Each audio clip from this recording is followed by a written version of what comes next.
Yes, I can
All right, Leah, we do have a quorum. We're still missing one board member, but if you want to go ahead and get started, I know we have a jam-packed agenda, so I will turn it over to you.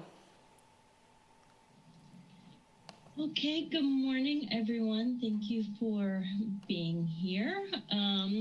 Let's go ahead and call the meeting to order. I have 8:32. Let's start with roll call. So I'm Leah Roseland, Chair. Joda Toten? Yes, I'm here. Good morning. Good morning. Peter Carter? I'm also here. Good morning, Peter. Galena Miller? Not present. And Ethan? Here. Good morning, everyone. Good morning. Danielle, could you please provide a few remarks about how to conduct the meeting? Absolutely. Thank you very much, Chair. Good morning. My name is Danielle Bushcutter, and I will be facilitating the Zoom portion of the meeting. This meeting is being recorded and broadcast on the city's YouTube channel and public access cable channel 25. During the meeting, please mute yourself by clicking on the microphone icon found on the lower left-hand side of the Zoom menu next to the video icon. When you are muted, a red line will appear over the icon. Muting your microphone during the meeting will make it easier for everyone to hear. You'll just have to remember to unmute if and when you want to speak. In some cases, I may mute or unmute people as needed. Each time you speak, please remember to state your name and title for the benefit of those listening remotely. In the menu, you can also turn your camera on or off by clicking the video icon. For the purposes of this public meeting, please keep your video on during the meeting. If you are participating by phone, you can click *6 to unmute your phone. For those using Zoom, somewhere on your screen, you will see a choice to toggle between speaker and gallery view. Speaker view shows the active speaker. Gallery view tiles all the meeting participants. And I will now turn the meeting back over to you. This is Leah, Chair. Thank you so much, Danielle. Let's go to item B, approval of minutes. So number one, consider approval of the meeting minutes from July 31st, 2020. We didn't have a quorum at the last meeting to do so. So if folks have not had a chance to review the minutes, please take a moment to do so. If there are any comments or if anybody wants to open it up for a motion.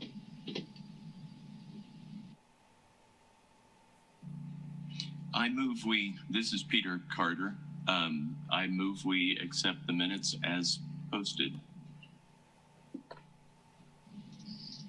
Leah Roseland, Chair. This is Ethan Belshi, board member. I would second that. All in favor of approving minutes as is, say aye. Aye. Aye. Any opposed? Leah, because we are doing it via Zoom, we do have to go through the full roll call, unfortunately. Oh, I apologize. I had forgotten that. Okay. That's all right. Do I call each member by their name again? Yes. Okay. So Peter. Aye. Thank you. Ethan. Aye. Thank you. And Joda. Aye. And this is Leah Roseland, Chair, and aye. So the minutes are approved. Number two, consider approval of the meeting minutes from our last meeting, August 21st, 2020.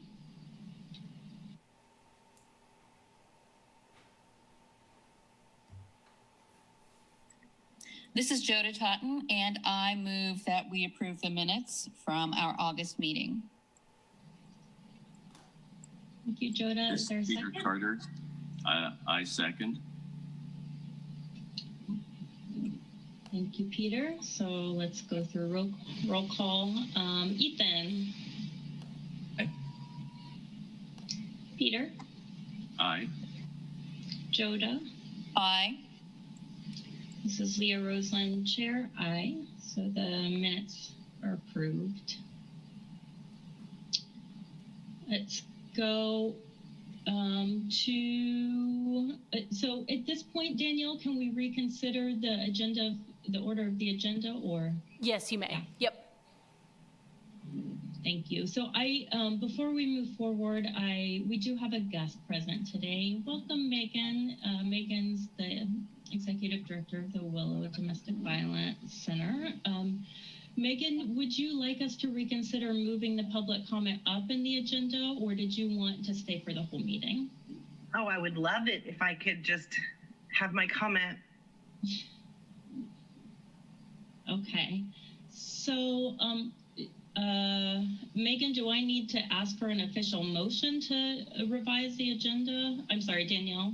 This is Danielle Bushcutter, Staff Liaison. Yes, I would formally move public comment up in the agenda, and then you can take action on that, and then we can hear public comment. And I think we have one more person who may want to provide public comment who is just joining the meeting now as well. So we may have two people. Great. Oh, it's Renee. Great. So I move the public comment item up on the agenda to agenda item C. Second, Peter Carter. Thank you, Peter. Let's move to roll call. Peter? Aye. Thank you. Ethan? Aye. Joda? Aye. Mrs. Leah Roseland? Aye. So the motion passes. We will go ahead and move public comment to agenda item C. Is there anything else that needs to be done for formalities, Danielle? This is Danielle Bushcutter, Staff Liaison. Nope, you can go ahead and take public comment now. Okay, thank you. Megan and Renee, thank you so much for spending your time this morning to make comment. Megan Stooky, let's start with you, please. Well, thank you for having me. This is Megan Stooky. I'm the Executive Director at the Willow Domestic Violence Center, and we have long been the grateful recipient of some of these funds from the special alcohol tax. And I just kind of wanted to check in about how it might go or how it's gone. Historically, and I'll just use the Willow as an example because that's the story I know. Historically, that money went to pay half of the salary and benefits for our art program coordinator, who is engaged in the work of helping support sobriety, especially for people who are in shelter. So last year we asked for, I think, $19,000 and we got $11,000. The way a lot of organizations work, and I'm sure that Renee can speak to this too, but you know, we make a big salad, or sometimes we talk about sausage making of grants in order to pay for salaries for our staff. And it's a very choppy timeline. So when we ask, for example, a group like this or a fund like this for money, we're asking for what we need to make that salary whole.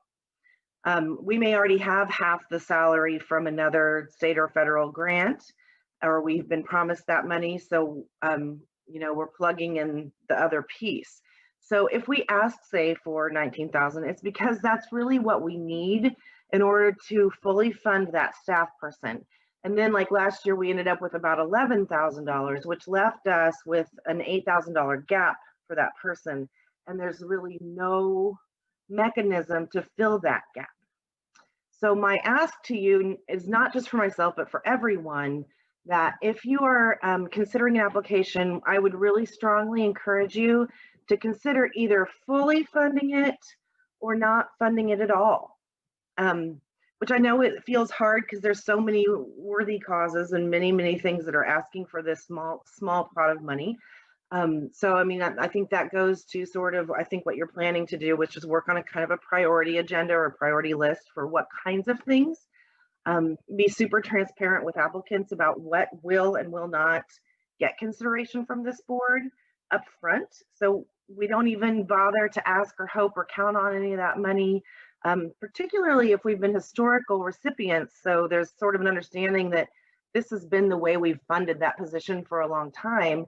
And then to take kind of a surprise cut that isn't a full cut or a, so it's hard for us to know kind of what to do with our person then. Do we make them half-time? If so, then we probably don't even need the 11,000.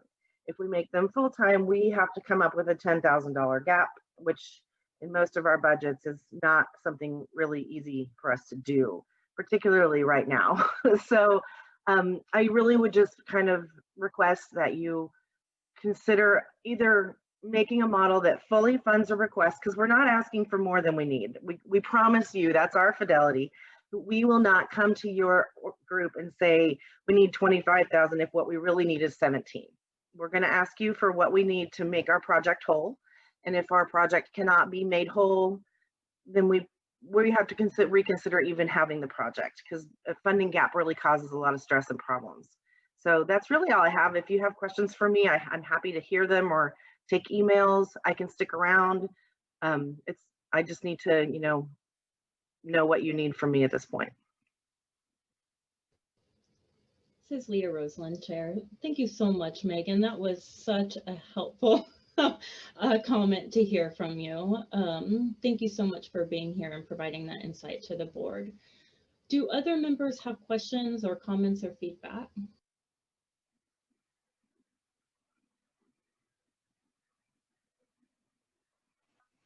This is Peter Carter, board member. So Megan, just so that I am clear, the $11,000 funding that you were to receive in this last installment, does that mean that you are not going to be able to fund a person? And if we are looking at serious shortfalls for the funding of the remainder of the year, and we can't get to where we want to be from where we are, does that mean that you would rather not receive the $11,000 than? No, I'm sorry. That's what we were awarded at the last go round. And so we're counting on that money now. And we did go ahead and hire the full-time person, and we have scraped together the additional funding needed to meet our entire project. This year we made it happen, but it's very hard for us. So we're asking for the next cycle. Either when it's a promise to pay, when it's like we apply, let's say we apply for 20,000 and you think as a group, well, we can really only afford to give them 8 or 10.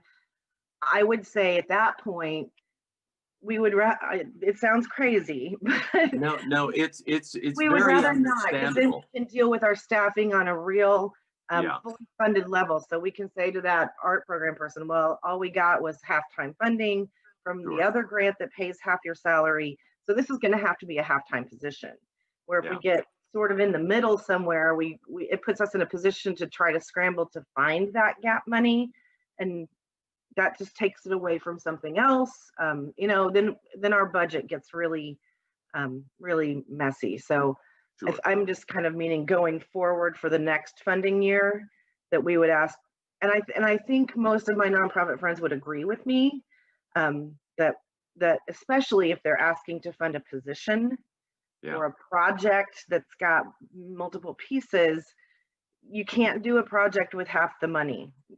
Half a project doesn't really exist. Okay, very good. Thank you.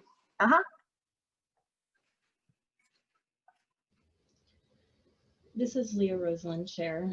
Yeah, I'm really appreciative of having again, you spent the time to come and share that with the board. It's consistent with I think a transition that I've been really advocating to make, which is to provide clarity in our funding. So if it's designated for drug and alcohol prevention, what specifically does that mean? What are our priorities? So that we can communicate that out to nonprofits and not waste anybody's time, like you said, Megan, and so that we can be really clear, because that's how we get to equity and fairness, is being very clear, being very transparent, And then sort of taking even though relationships are very important and we want to maintain really positive relationships, that relationships and friendships are not used as a basis of funding decisions, that it's really geared towards the goal that we're trying to make for the community. I think I have really noticed the board struggle with, there's been a sense of wanting to just sort of share the love, and a sense that, you know, giving a little bit to everybody is better than cutting some people out. And that's been difficult for me because I felt like we have disinvested, therefore, in some really important programs that very much are targeted to the goal of the fund, in order to try and make sure that everybody gets a little bit of the pie.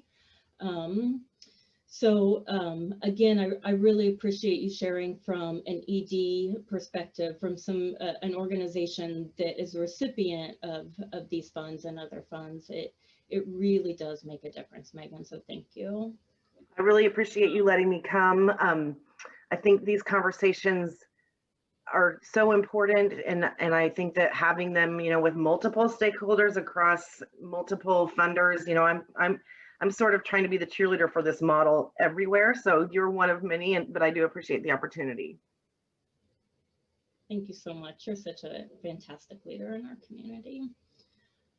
Are there any other questions or comments, feedback for Megan, or are we ready to move on to our other guest? I'm done. Thank you. Okay. Thank you so much for being here, Megan. Let's open it up to Renee Cool, the Executive Director with Lawrence Community Shelter. Hi, Renee.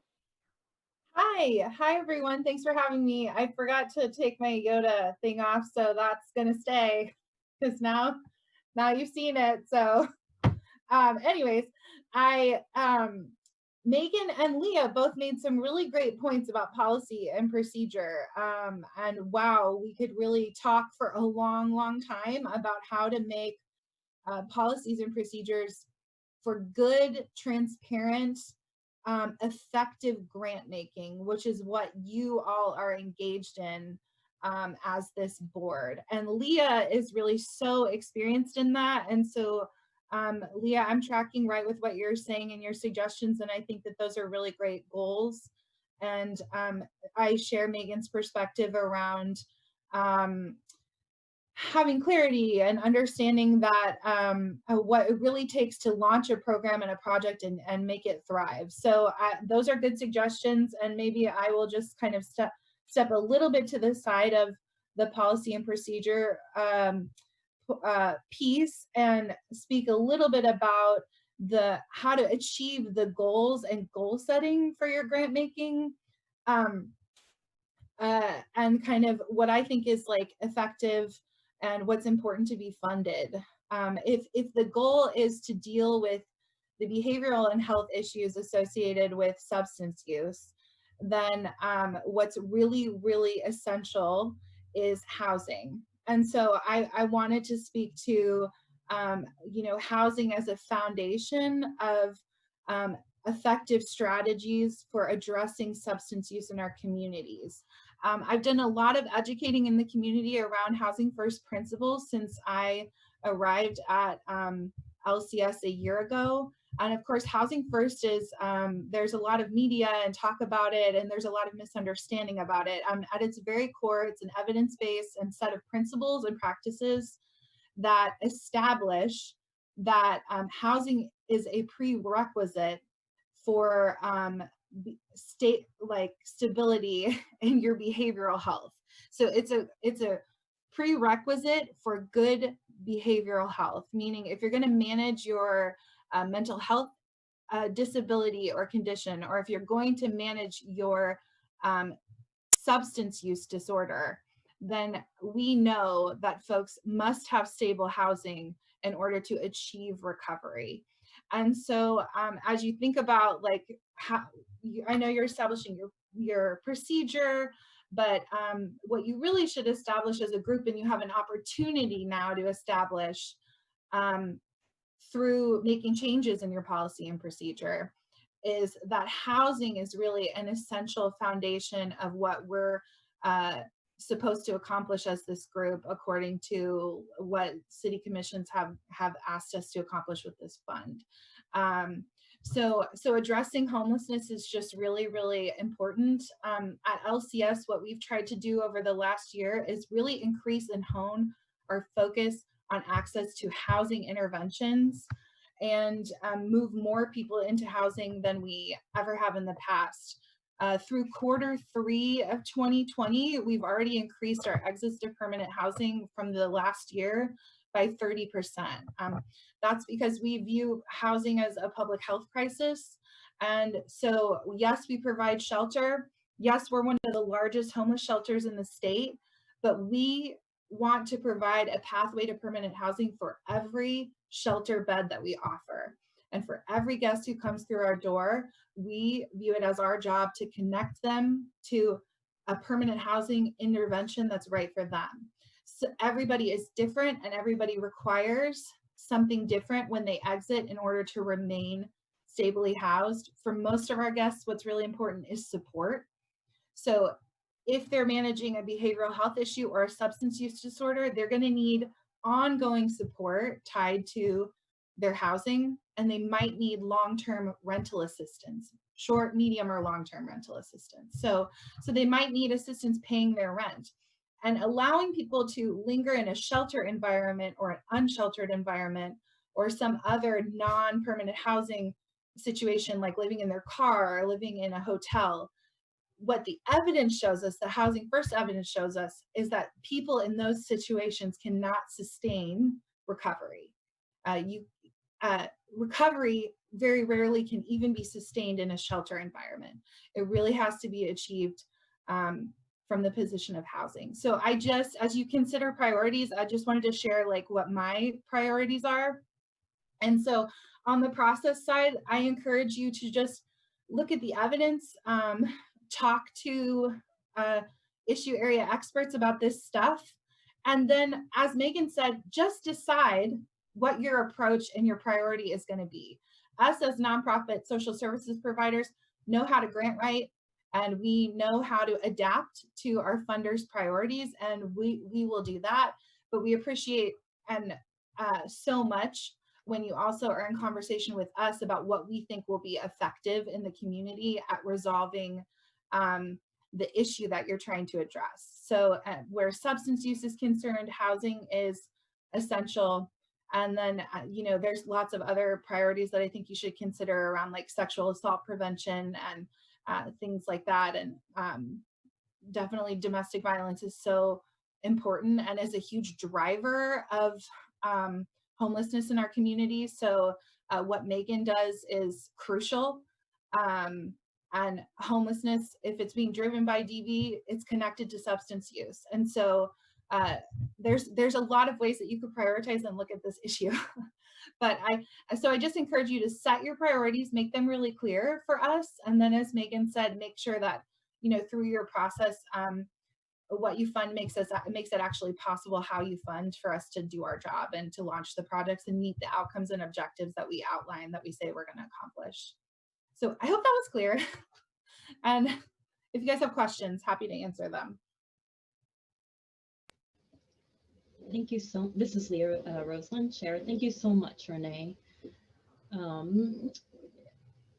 Questions, comments, or feedback from the board? This is Hi, Ethan Belshi. Oh, go ahead, Yoda. No, go ahead, Ethan.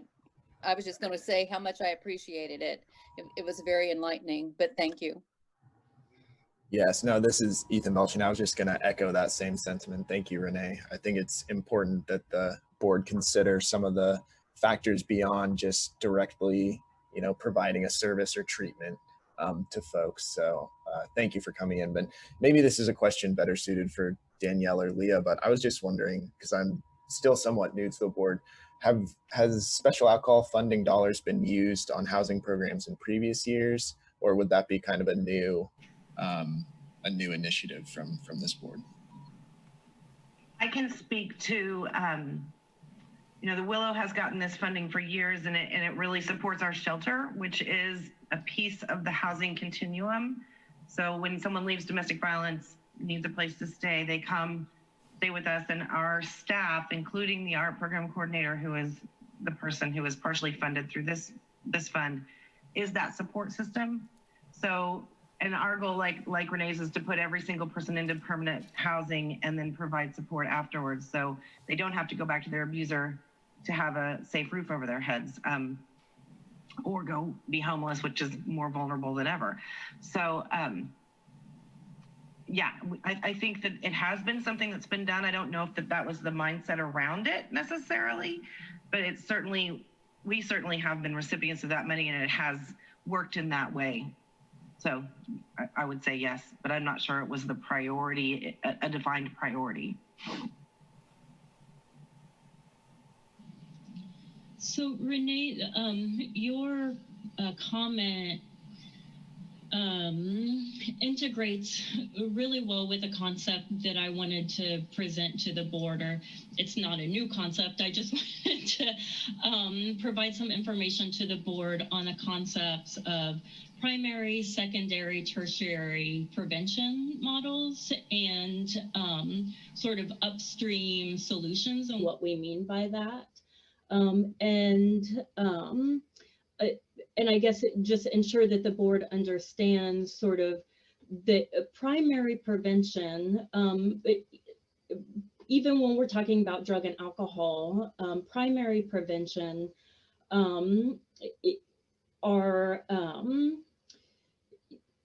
is helping people to reduce stress in their lives and developing safe environments that are really upstream solutions to prevent people from developing drug and alcohol abuse in the future. So Megan and Renee, I'm wondering if you can just take a moment to share with the board your understanding of primary, secondary, and tertiary prevention, and where you would sort of, if you were setting priorities for the board in terms of funding, and how we distribute funding, just if we were looking at that, not even like program specific, but just between primary, secondary, and tertiary, what your priorities would be. They can go first. Okay.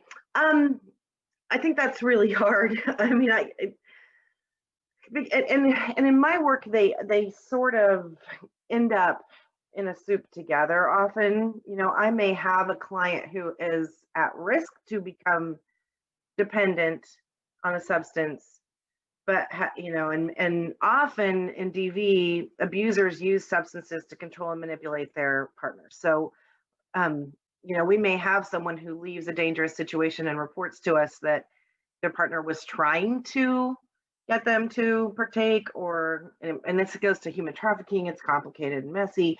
So they may not be actively addicted, but had they stayed, they definitely would have been actively addicted before long. So I call that kind of primary. We put them, you know, in a position to have better, stable, supportive housing. We have transitional housing. And so like our art program person floats between all of the transitional houses and the shelter, and then our longer term shelter, which we're about to open, making sure that constant engagement and support is being given in a therapeutic model. So I call that primary care, but it's hard for me because some of my people are already in active addiction. They probably wouldn't be going to transitional housing if they're in active addiction because they're not ready for that level of independence most of the time. But so our person would be helping them at the shelter then, and we'd be working with DECA or whatever community partners we could. So it is a messy soup. Obviously, if we can prevent, if we can get people out of a dangerous situation before they're fully addicted and fully ingratiated into that system, that's the best case scenario.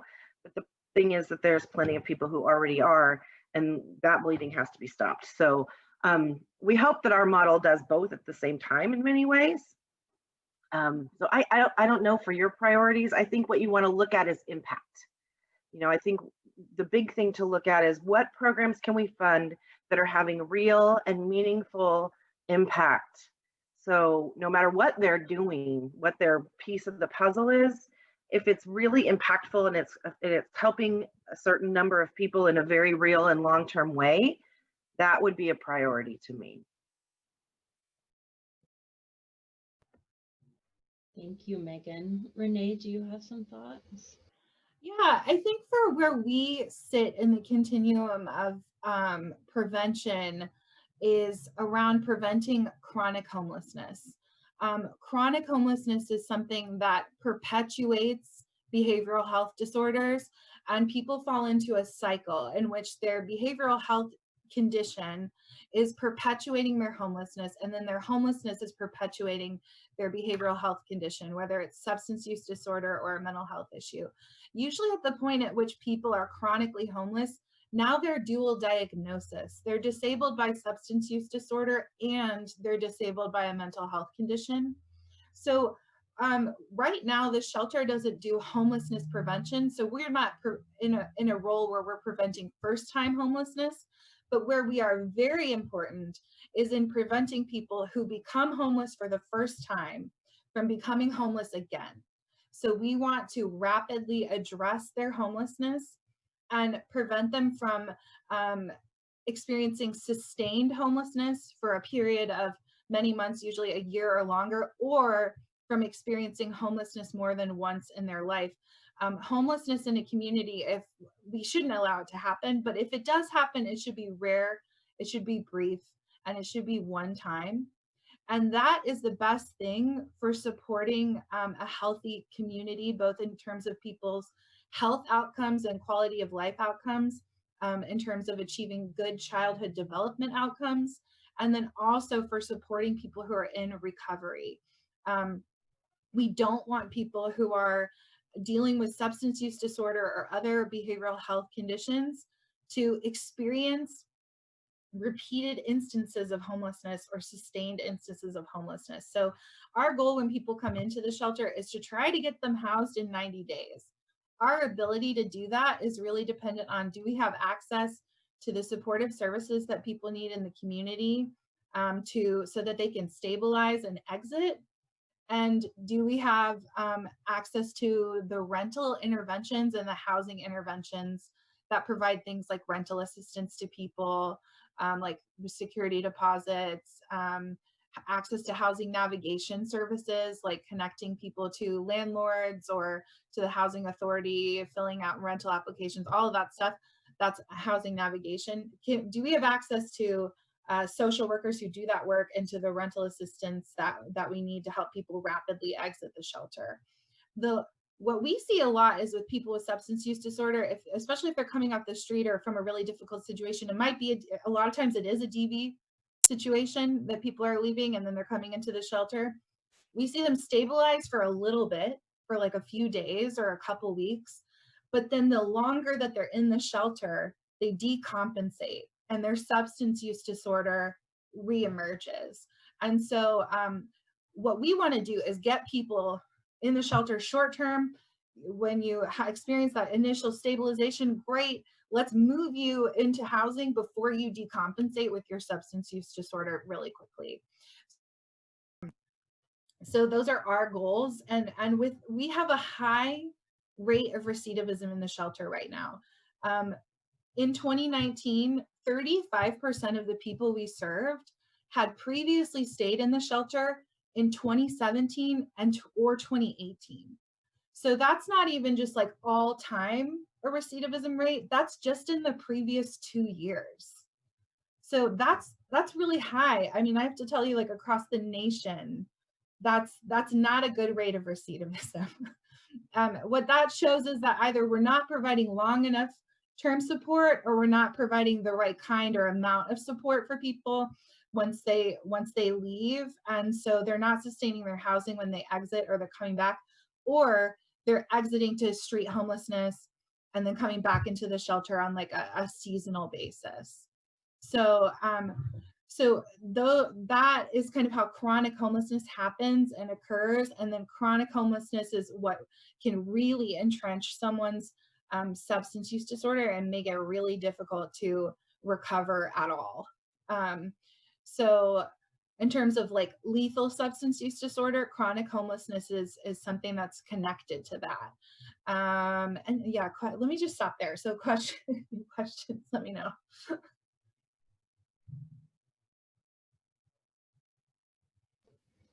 This is Leah, Chair. Thank you so much, Renee. I want to make sure that other board members have an opportunity to ask questions or give comment or feedback.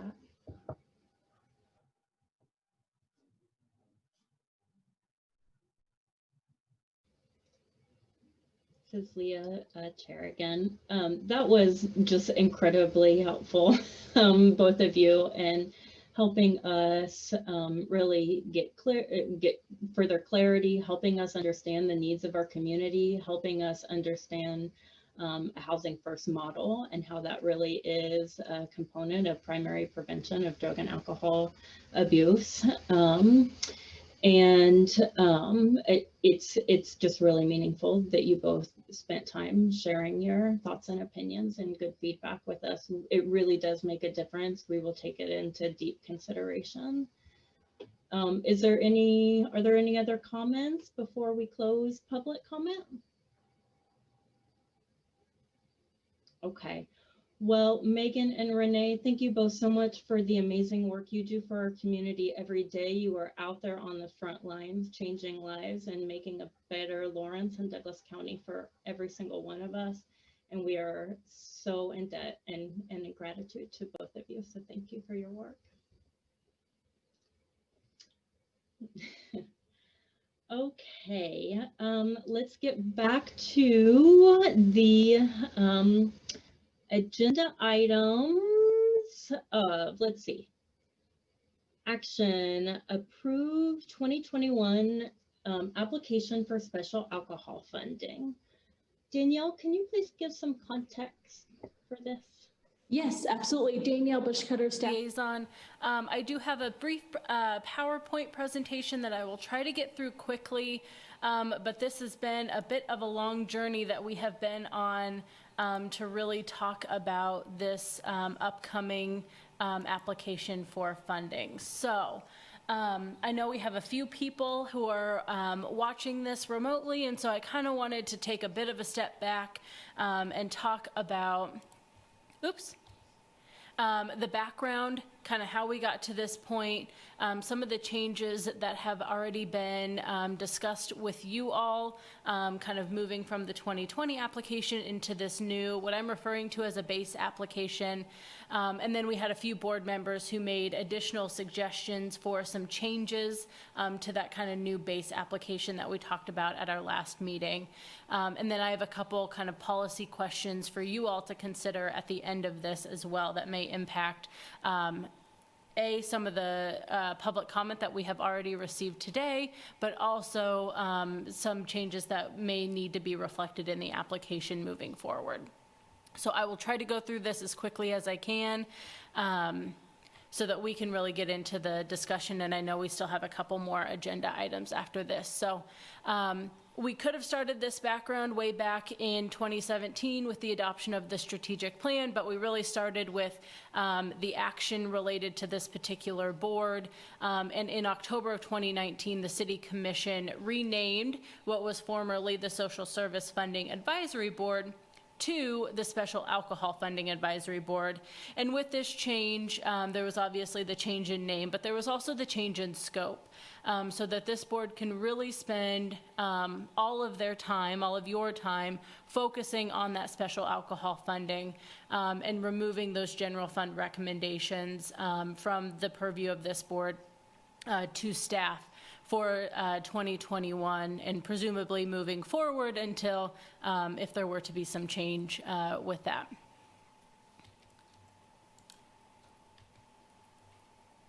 Uh-oh.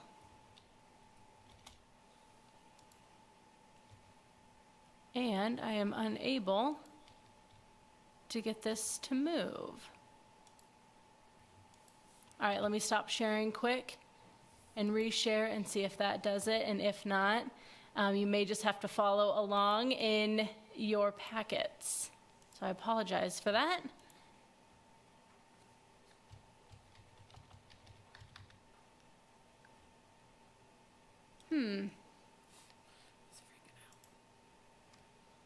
All right, let's go with option B.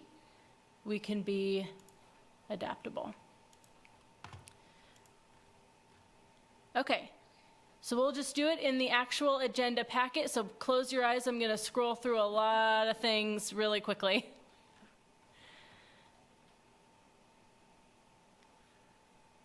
Okay, all right, we're just going to jump right back in. Okay, so back in February is really when the board started talking about changes to this upcoming application process, and it's kind of evolved since then. So there were 4 major elements at that time that the board was really talking about. One, we heard this a little bit this morning, moving towards evidence-based outcomes. Another one was identifying specific goals for inclusion in the application.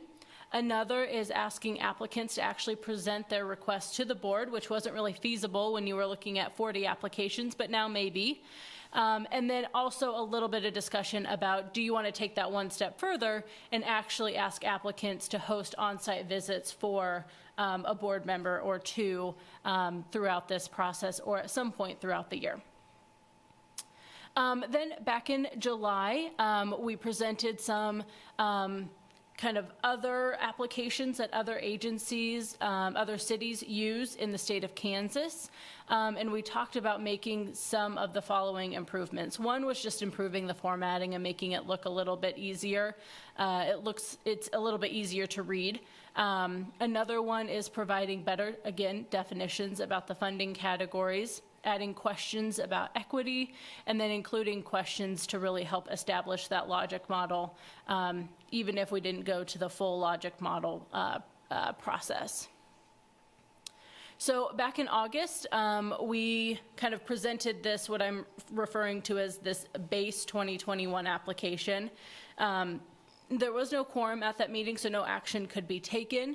But the board did kind of ask one another if there were additional changes to submit those changes to me so that we could have conversation at this meeting about what do you all really want this application to look like for 2021, and are there additional changes that you all would like to consider? For those listening, the board has already kind of heard this a little bit, but for those listening at home, just wanted to kind of give a very, very, very high-level overview of some of the changes that were made from the 2020 application into this new kind of base application that we're referring to. So the first section is really the overview and request section. This was previously 2 sections that we kind of rolled up into one, but we did add a question in there about supervision information, a funding category breakdown, added a question about total operating budget, but we also took out some of those questions about some of the leverage ratios, whether or not it's related to capital, so kind of changed how we asked some of these kind of initial upfront, what are the dollars you're requesting. Section 2, which is the one that really talked about Charter Ordinance 33 and the alignment with that. There were a few minor changes, but nothing overly substantial. Most of it was kind of grammatical in nature. Section 3, there was also some minor changes, really just kind of emphasizing the use of data. Section 4, we did add a question about equity and who is served to kind of try to move more towards that logic model methodology. Section 5 was, I think, the budget section, and there were no substantial changes there. In Section 6, I'm sorry, that's the budget section. Section 5 is the outcomes. So Section 6, we did add a question about the percentage of the program being requested, kind of getting at a little bit of some of the types of questions that were in initially kind of that Section 1 overview.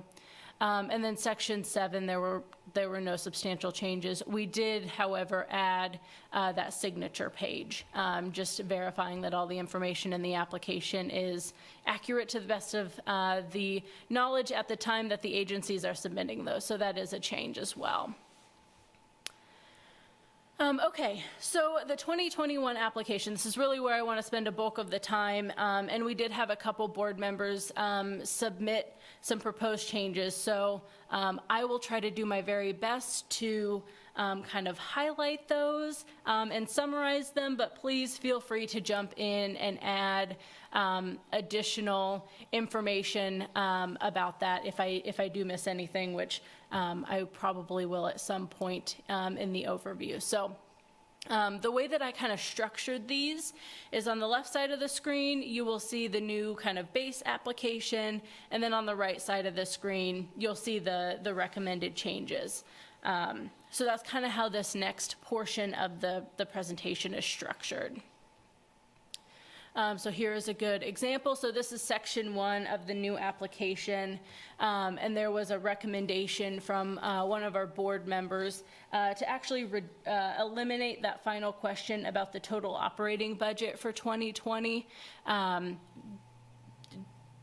just as a way of kind of, I think, making the application a little bit more direct in terms of only asking for information that we really want, you all really want, in order to make the decisions about funding allocation. So I think that was kind of a common theme that we're going to be revisiting, but I think this is kind of the first example of that. And then this is section 2. So this is really focusing on specifically the alignment with Charter Ordinance 33, which we went over, I think, at our last meeting or the meeting before that. So there is a recommendation to delete questions B and C on this. The comment related to question B is that if the board hasn't really agreed upon that being a priority of the board, does it make sense to really ask that question if it's not deemed essential? And then that third question, again, only asking questions that are really critical for you all in order to make your funding recommendations and decisions. Oops. All right, so this is section 3, and I apologize for how small this is. Hopefully you have the actual long version in front of you so that you can actually read it. But there were a couple different changes. So one was just cleaning up some of the kind of grammar in section 3. And then the other recommendation, as you can see, is a much more significant kind of revision of that section as a whole. And really, I think here is additional comments about cleaning it up so that we are just focusing on what you need, and then kind of the establishment of the logic model type question so that we're really zeroing in on that key information. Leah, I wanna pause. Is there any other comment? This was the section that really had the most recommended changes. Is there anything you would like to add to my very high-level overview? No, I think you've done it. This is Leah Roseland, Chair. I think you've done a great job summarizing it, but I'm happy to answer any questions. Really, my overall objective was, like you said, simplifying so that we're only asking questions that will be taken into consideration in the funding decisions, knowing how much time it takes. Very busy nonprofit staff to complete the applications. Great. Danielle Bushcutter, Staff Liaison, thank you very much for that. Okay, then I will keep moving on to section 4. Again, there was a recommendation here just to kind of reframe the question a little bit so it's a little bit more clear. And then again, a recommendation. This is the section that really talks about the description of the program. So really just kind of tightening up this language. And there's a suggestion here to kind of reframe the outcome language to be a little bit more direct than the language that we currently have in place. Okay, section 5, which really kind of, again, highlights those program objectives. In one of the recommended applications, there was a suggestion to essentially move section 5 into the previous section, therefore you could eliminate it here. We also had a recommendation, again, to really clean up the language in this section if we do keep it separate and distinct. So this one is a little bit easier to show all of them on one slide, but those were kind of you have the base, clean up the language, and then move it into the previous section as kind of the 3 different recommendations or options before you all today. There really were not any changes to sections 6 or 7 that were presented by any of the board members, so I just wanted to kind of highlight that and note that. And then we have the signature page, and again, no suggested changes to that language or the inclusion of that. So I do want to talk a little bit about timeline. I think this is a really important component of this, especially as we're already in October, which I can't quite believe, but the item before you tonight is to really, or this morning, I'm sorry, is really to hopefully get to a point where you feel really good about an application that you all can approve and essentially forward on to the City Commission to ultimately approve and give us the authorization to open that up to agencies. So if both of those things happen on these identified dates, we would anticipate having that application available to agencies on October 26th, with them back November 20th, which is the week before Thanksgiving, and then giving you all several weeks to review the request, and then we would have to establish a meeting in December, but have proposed December 18th as that potential date for you all to review those requests and actually make a funding recommendation. After you all make that recommendation, again, it would be forwarded to the City Commission for final approval. And then once they approve it, we would get those agreements out to those agencies that were awarded funding. So that's kind of what the proposed timeline looks like at this point. So those key decision points, obviously one is what questions do you all want to include in the application? We also got not only just the public comment that we heard today, but there was some comments added to the agenda packet that we received earlier this week as well, that I think hopefully you all have had an opportunity to review, and we can certainly answer some of the questions in those as well. But figuring out what questions do you want to include? Does the timeline that has been proposed look feasible to you all, and are you willing and able to meet on December 18th? And then finally, do you all want to have the agencies present their requests to you at that December meeting? Because if we do that, we may want to tweak some of the language we have in the application to let them know that that is the expectation on the front end, instead of it being a request that we have of them on the back end. So those are kind of the big 3 decision points that I hope you all will kind of discuss here this morning. And I will stop sharing my screen and pass it over to you all, and would be happy to answer any questions that you all may have.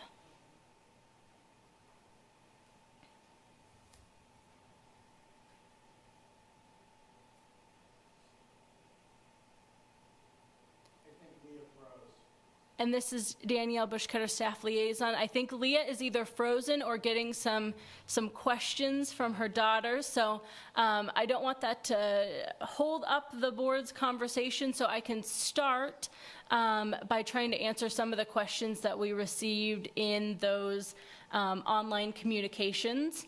So I'll try to answer those maybe on the front end, and then I will just pass it over to the board in general. If any of you have questions, I would be happy to answer those questions as well. So one of the questions that we received was related to kind of the grant period. If we're not signing the agreements until January or February, does that change the granting period? And the short answer is no, it will still be January 1 through December 31st. We have in the past, even though we've had the funds awarded sooner than the first meeting in January, we've gotten the agreement signed in the current year. So it still will be the calendar year. And then a couple of the other questions were related to some of those changes being recommended for that first section related to leverage. And whether or not there's an opportunity for agencies to really highlight that these funds are being leveraged against other funds that the applicant is assuming that they will receive for this particular program.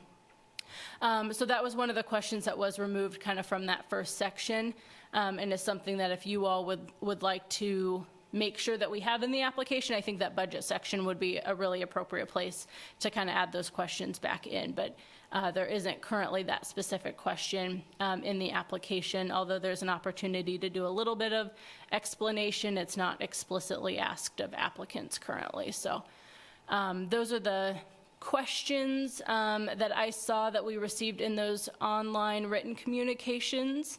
But I would be happy to answer any questions that any board member may have.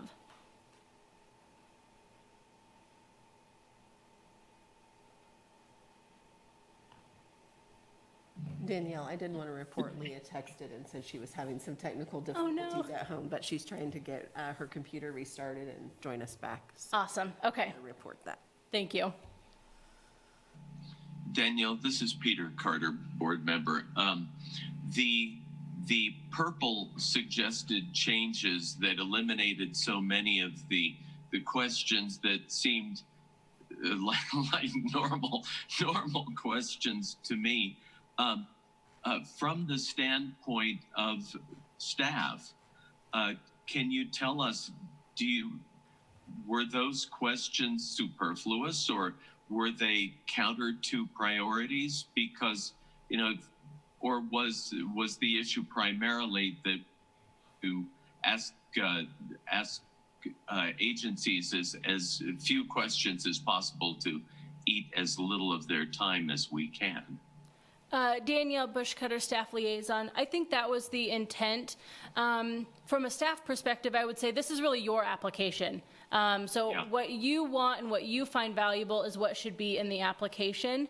So I think it's really a discussion amongst you all as to whether or not you do use some of those questions to make your decisions. And I think if you are using those questions and they are really important to how you kind of delineate your recommendations, then I think that's a conversation that you all need to have, and maybe we don't eliminate quite as many questions as is being proposed. So I think that's just a conversation that you all really need to have, because it's really your process. I'm just here to help facilitate it and get you all together regularly. Sure, I appreciate that. From the standpoint of the person who was offering suggested changes to Section 5, it looks like whoever the purple board member was addressed many of my, I wasn't trying to tighten up language as much as I wanted the verbiage of the application to reflect that evidence-based outcomes are a priority.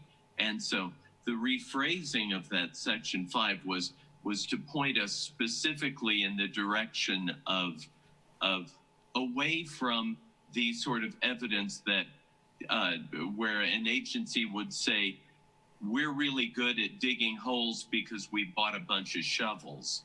The evidence to say the holes were actually dug.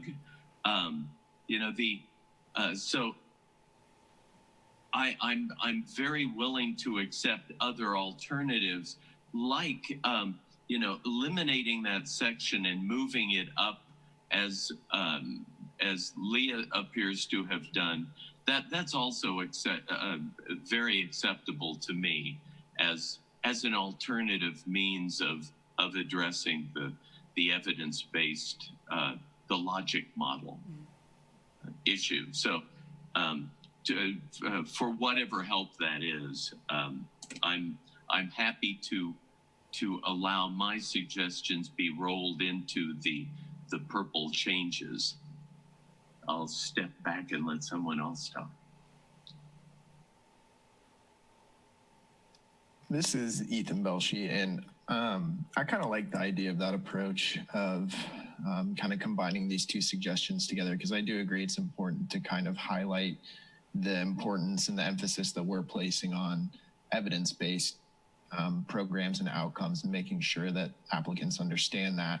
But then I also do understand the perspective of the purple board member, because I do think, especially now, given everything going on, it's more important than ever that these organizations are spending the majority of their time helping people versus filling out an application. So, I mean, looking through the purple changes, I think they removed some probably superfluous questions, in my opinion. But yeah, if we could find a way to kind of combine these two, I think that's the best approach moving forward.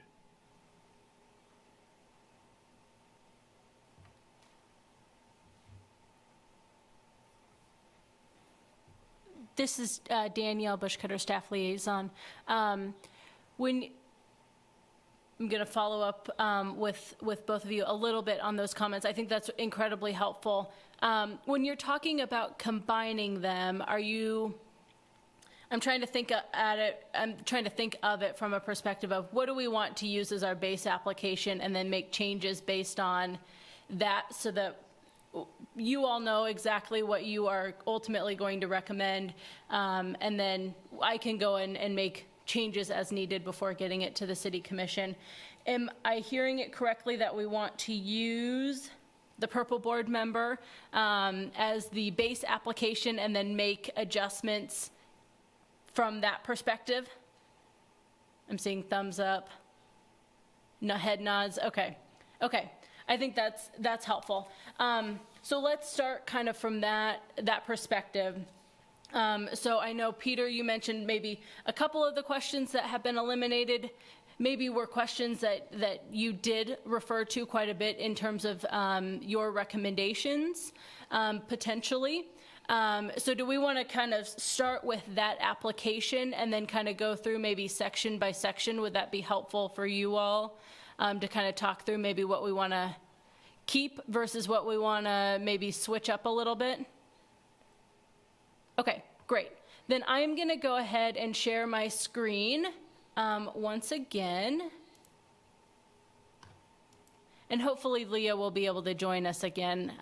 These were her recommendations, so I don't want to speak on her behalf more than I have to. So we'll start with just this first section, section 1, and there was the recommendation to eliminate this final question. Is there general consensus from the three of you still on the call, and hopefully we'll get Leah back here shortly, about maintaining this recommendation?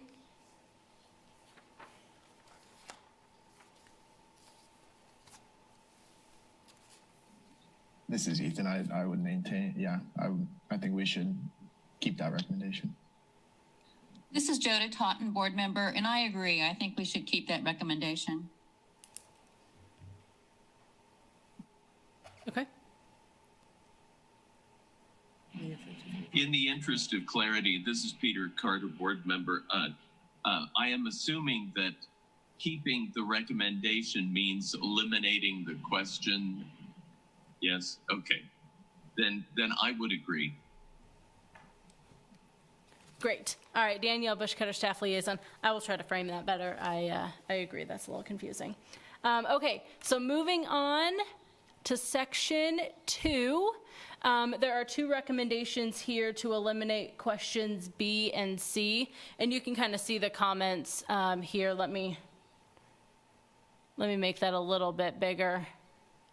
So you can kind of see the comments here. The first one is, since we haven't agreed upon this as a funding or a city priority, it shouldn't impact the awards, therefore not an essential question. And then the second comment about question C here is that kind of referring again to the previous question, and really only asking questions that will be critical for determining funding awards. based upon the stated priorities. So thoughts on those two recommendations? Do you want to keep the, I'll frame it a little differently. Do we want to keep those questions in the application or remove them as has been recommended?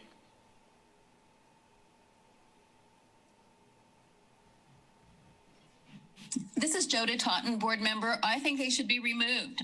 You know, I think that some of this stuff is totally unnecessary. We should try to streamline it for the applicant as well as for consideration. So I think that they remove, and I agree with that purple stuff.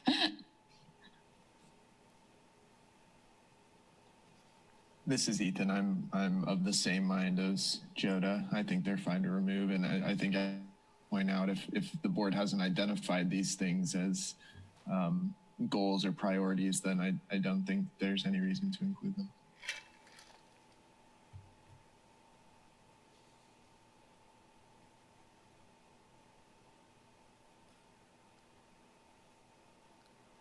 This is Danielle Bushcutter, staff liaison. Peter, do you want to weigh in on these?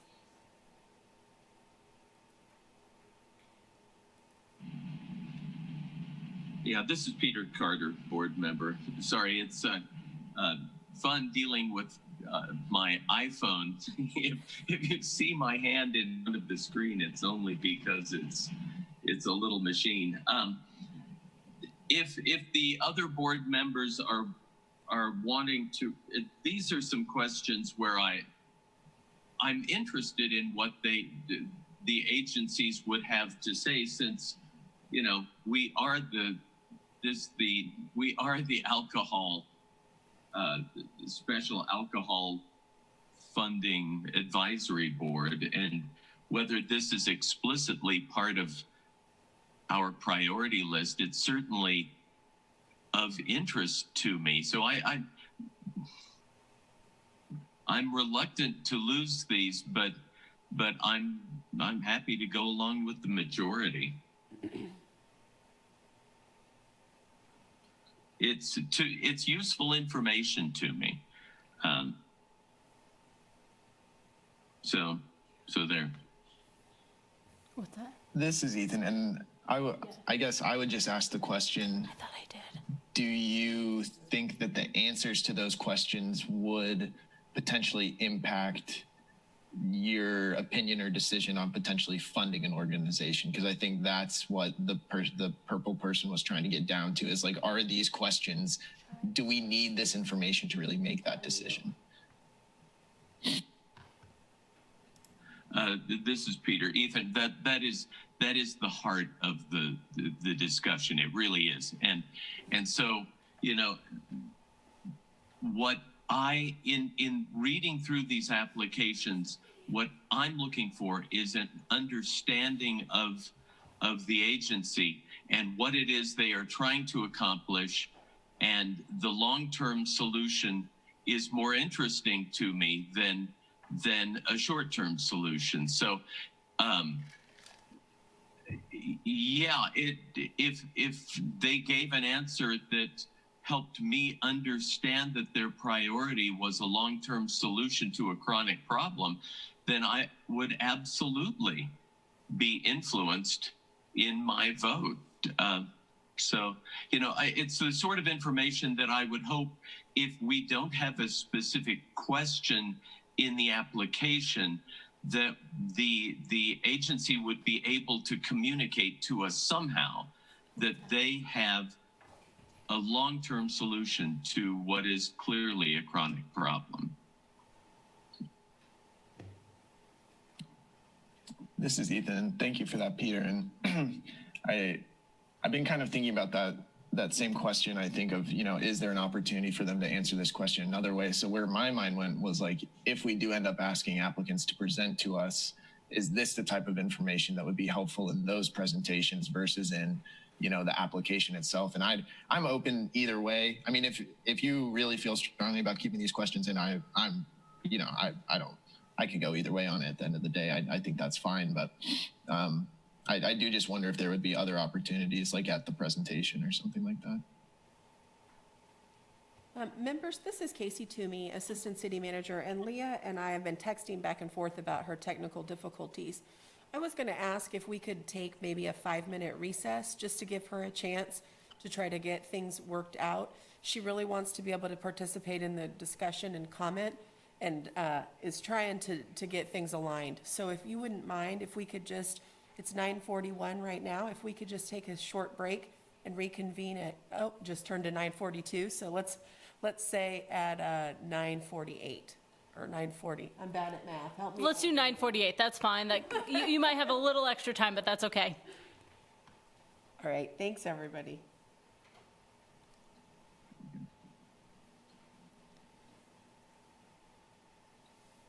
Okay.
We can go. Yeah, okay.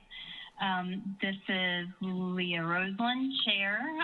Thank you for the break, and we are back together at 9:48.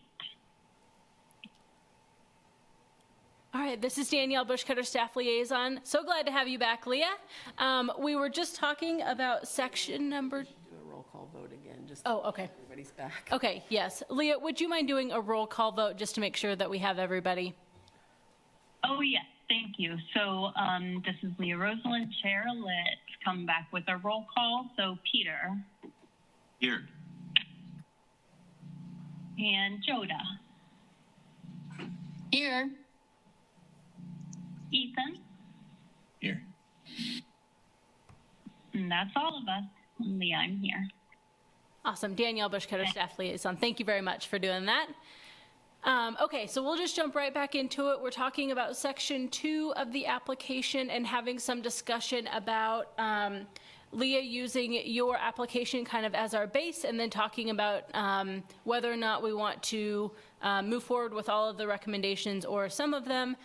So section 2 is where we kind of started or have stopped the discussion. So there's been some conversations about potentially, I think, leaving in question B, because some of board members really find that the answer to that question important in terms of their decision making. So that is the brief recap, and I will pass it back over to you all for discussion. Well, this is Peter Carter, board member. I was just in the process of getting ready to agree with the way Ethan was presenting the argument that perhaps these are not necessary. My concern with the loss of these questions is simply the potential loss of understanding that would come along with hearing what the agencies had to say in response to the question. During the 5-minute break, I've had a little bit of an attitude adjustment where you know what, I think in my quest to understand the agency, I can still get to where I need to get to without burdening them with questions that may be a little bit off task. So if you'd all allow me to back away from my original objection, we might simplify this. And I say, okay, yeah, let's jettison those questions and stay with the purple suggester of undetermined identity.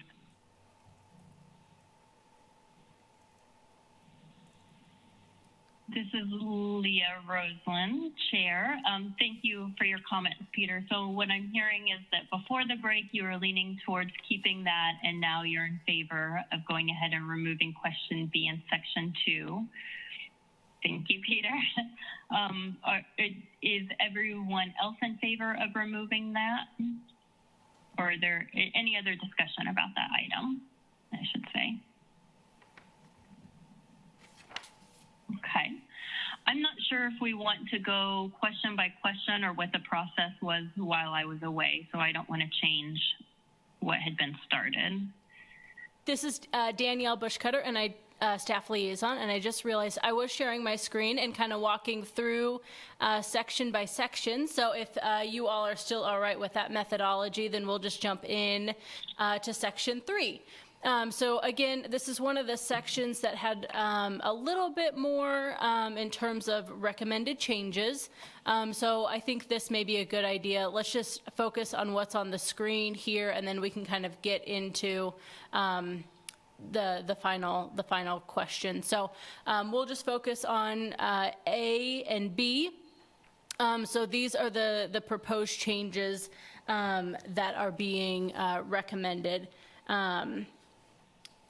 So the comment is, so it's really changing question B into please describe what demographic disparities exist and how the program is designed to increase equity, who would benefit from or be burdened by this program, with the comment of this is really kind of zooming in on equity and using that lens after the statement of need has been identified. So it's really just kind of rewording this question that we had in there previously.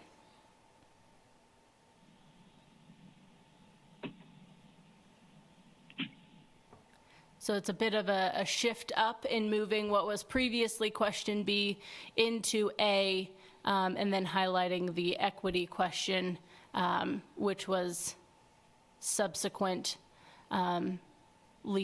identified in this section. This is Leah Roseland, Chair. So for transparency, these are all my, I don't think they're all mine, but certainly these are my recommendations. And the purpose, as Danielle summarized, is really twofold. One, to eliminate the original question B, how was the need for this program determined? Because in a good statement of need, the evidence base is included in the response. So most experienced grant writers and nonprofit administrators are familiar with how to craft a good statement of need and include that in there. So it seemed redundant or unnecessary to have it a separate question.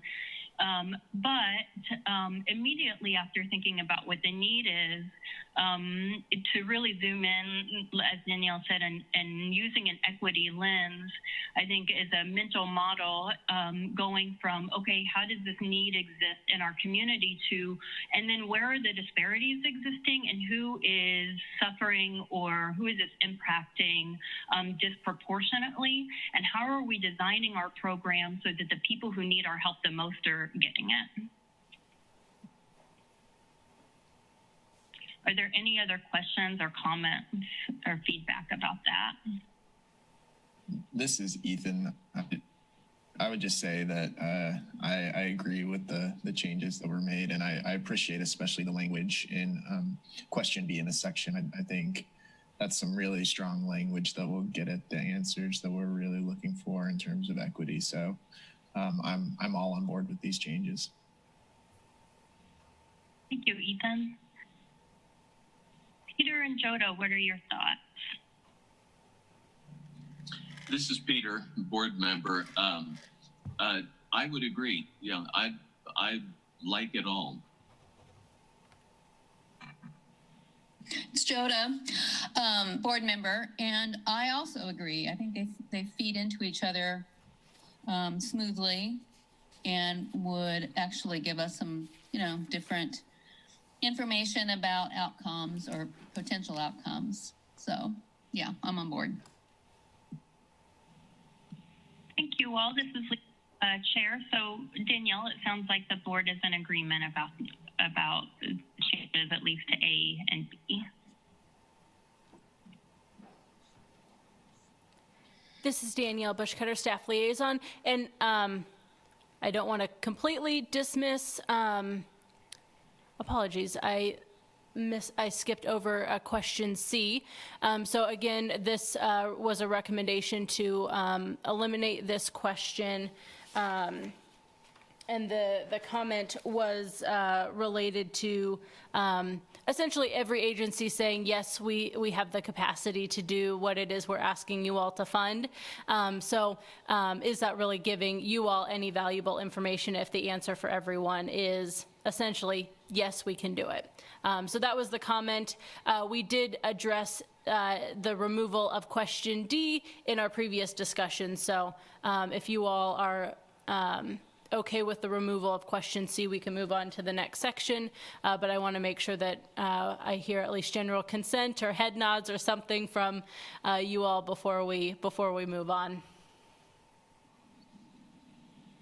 I'm seeing 2 head nods. Joda. My head is nodding. Awesome.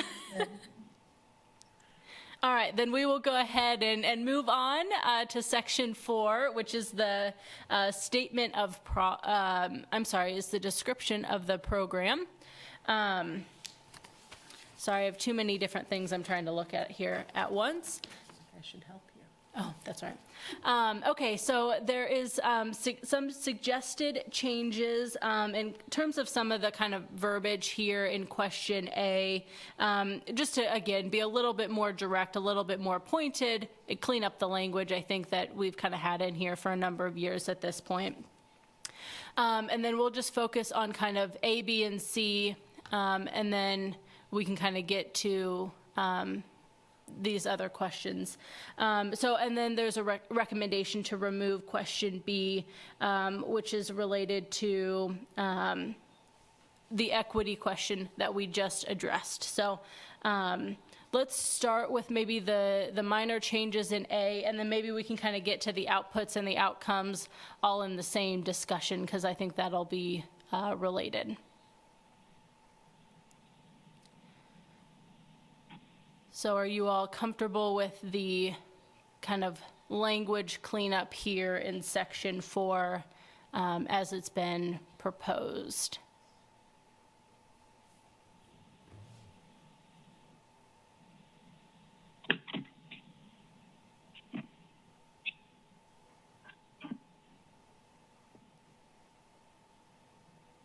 This is Danielle Bushcutter, Staff Liaison. I have 1 thumbs up. I have 3 thumbs, and then Joda, I can't quite see your thumbs up if you have it.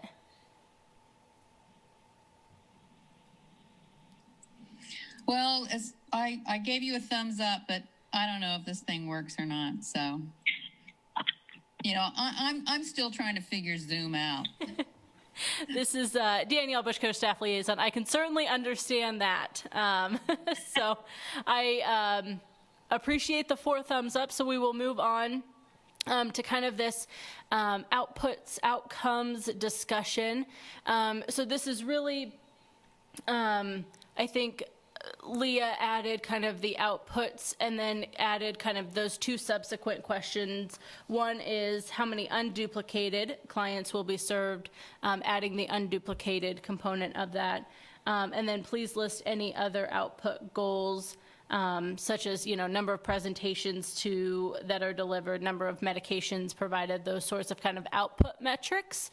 And then getting into D, which is really the outcomes, which is what we kind of have currently as our next section. So this is kind of combining these sections, identifying outputs distinctly and separately from the outcomes. And then finally, please describe the priority population you are working with instead of the target group, which is some kind of holdover, carryover language that we've used. So thoughts from board members on these proposed changes?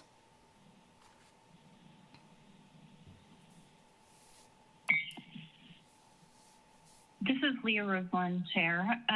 So one of the intents behind separating them out and having sort of more of a fill in the blank as opposed to a narrative response is to get to a goal we have been talking about, which is reporting back on the proposed outputs and outcomes, and just making that a more simplified process so that in their application, they're saying they're going to reach this many people or give this many presentations. And then when they're reporting back at the end of the year, it's really easy to compare, okay, they said they were going to do this. How many did they actually give?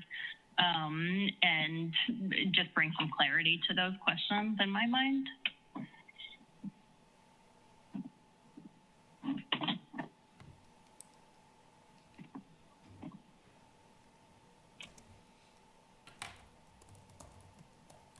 This is Leah Roseland, Chair. Do other board members have thoughts, feedback, or questions? This is Ethan. I just have one question for question D. And I guess if we're trying to highlight evidence-based outcomes and evidence-based programs, do you think using the SMART objectives, does that kind of cover that? Do you think that a grant writer would see that and kind of understand that that's what we're looking for? Well, we don't, this is Leah Roseland, Chair. We don't ask about the evidence base. So no, normally the evidence base would not be provided in a SMART outcome or objective. But we could certainly tack that on. Yeah, this is Ethan again. I just wonder if it would be important to include that kind of evidence-based language somewhere in there, or ask a question specific to that. And I'm open to others' thoughts on that, but I just wanted to pose the question.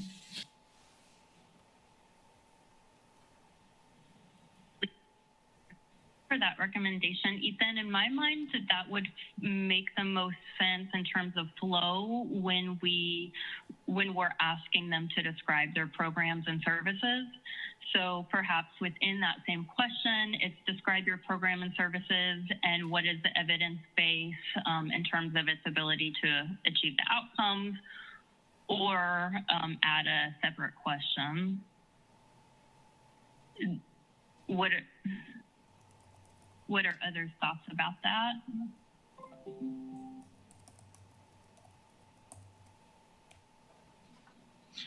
This is Peter Carter, board member. The suggested changes in section 5 were, that was my attempt to insert specific evidence-based request for information without saying, provide your SMART objectives and to request it without naming the jargon that goes around it. So, that's, I absolutely believe that we need to include some sort of evidence-based approach to demonstrating effectiveness of the programs. How we do that, it's a coin toss. You've got my suggestion under section 5. I think, Leah, that in the purple suggestions, that whole section was eliminated and kind of rolled into the next higher section. However we address it, I agree with Ethan that it should be in there somehow. And this is Ethan. I think if we could just roll it into another question, question A of section 4, whatever you reference, Leah, I think that makes a lot of sense if others are open to it. So can I just ask then how we will prioritize that? And so are we saying that funding will be prioritized towards evidence-based interventions? And then what happens when programs or services are proposed that are not evidence-based, when there may be promising practice? Does that mean that we are weighting them differently or discarding them? And again, this really goes back to providing clarity to the applicants about what we're looking at and not asking them to look for an evidence base and provide that citation if we're not actually going to weight it any differently. I am a fan of using, evidence-based interventions, and so I'm not objected to it. However, in my past experience with this board, there has been a resistance to really looking at that and to weighting that differently. And so I think that's where my original sort of objection to including it came. My overall point continues to be, if we are going to ask it, if we are going to have them spend the time to do it, then it needs to be considered in funding and somehow, and we actually need to consider that a weighted question or prioritized in somehow, because otherwise it is absolutely wasting their time that they could otherwise be spending on really good work. This is Peter Carter, board member. If you look at the red suggestions in section 5, my suggestion with respect to asking for evidence-based results is simply you ask for the evidence for the effectiveness of their program, and that's why I rephrased it. The objectives should demonstrate the results/benefits of the program and should demonstrate the effectiveness of that benefit. A time frame and numerical goal should also be included. Examples include 75% of clients receiving job training will retain their job 1 year after being hired. I mean, I believe that is what that is. And that is kind of couched, that is SMART results described in terms of words as opposed to to acronyms. At least that, again, that was my attempt. This is Leah Roseland, Chair. So the evidence base is actually different than the outcome, the SMART objective. So the evidence base describes whether research has been done on that particular strategy or intervention to demonstrate that it is likely to achieve the results that are intended. That's different than a SMART objective, which explains the change that they hope to see through their program, their particular iteration of the program. So an evidence base might be this has science. I'm sorry. This is an evidence-based intervention according to SAMHSA and giving the particular citation for that.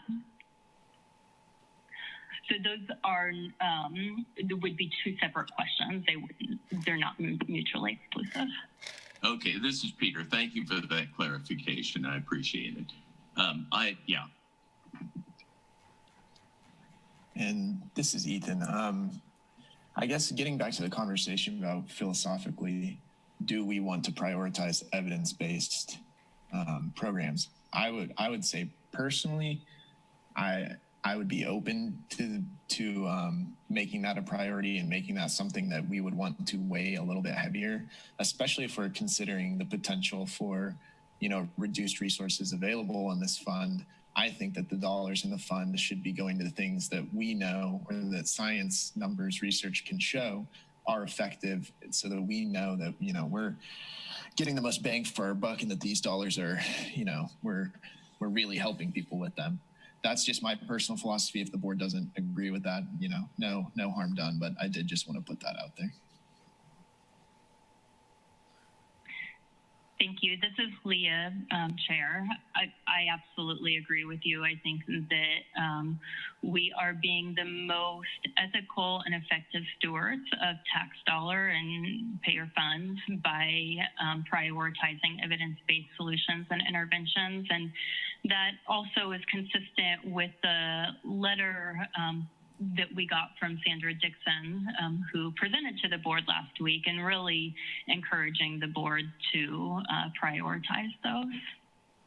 And so if that is something that the board is interested in prioritizing, then it does make sense to add or keep a question related to it.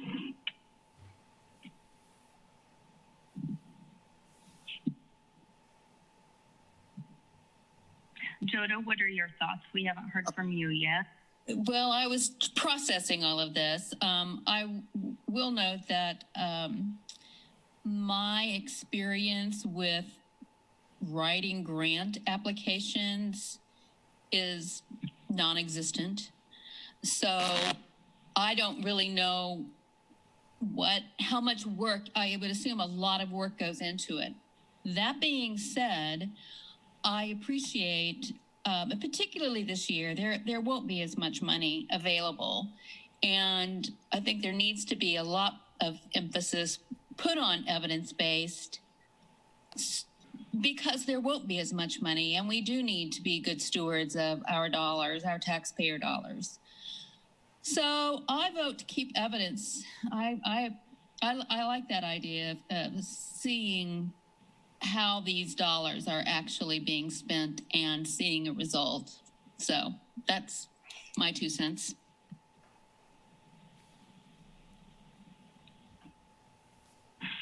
This is Leah Roseland, Chair. Thank you, Joda. So it sounds like there's consensus among the board to stick in a question about the evidence base of the proposed interventions.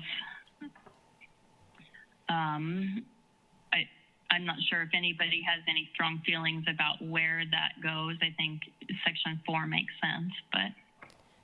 This is Danielle Bushcutter, Staff Liaison.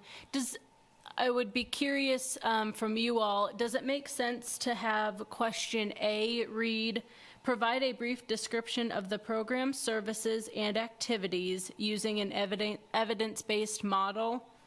the description shouldn't describe the, and then we kind of go into the rest of that, but does it make sense to include it in that first question A?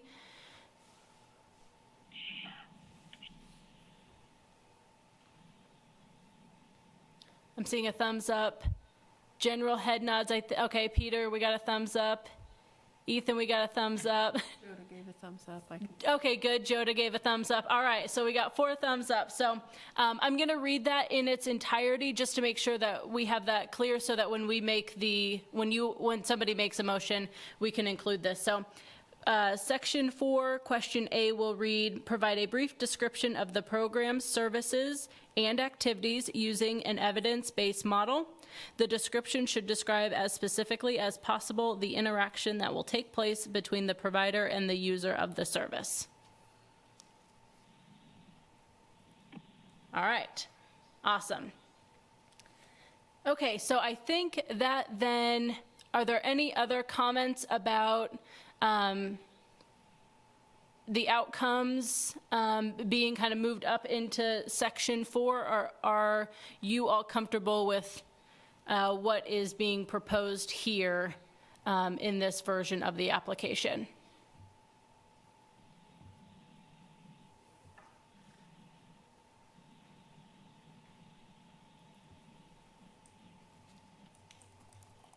This is Peter Carter, board member. I'm comfortable with what's being proposed. This is Joda Totten, board member, and I too am comfortable with what is proposed. Awesome. All right, this is Danielle Bushcutter, staff liaison. I've either verbally heard or seen confirmation that you all are comfortable with that. So perfect. We will move on. One kind of final change in this section is to question E, and kind of changing that question to read, what other agencies in the community are providing similar types of services, and how do you coordinate services? Kind of just a reframing of that question about duplication that I know you all talk about quite a bit in your deliberations.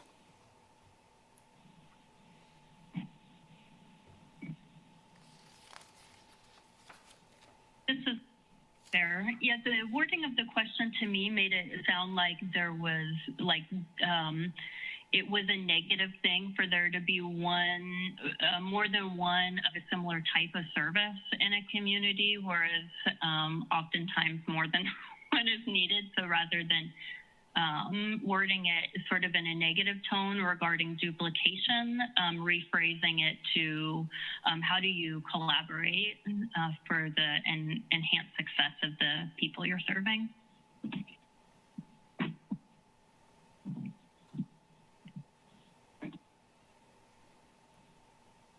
Are there any thoughts or feedback, questions, or objections to that rewording? This is Joda, board member, Joda Totten, board member, and actually I think that's really that's really a good observation. In rereading what was there, it does sort of sound accusatory. It's like, well, what other stuff? Who else is offering this? But no, I think that's really a good way to rephrase it.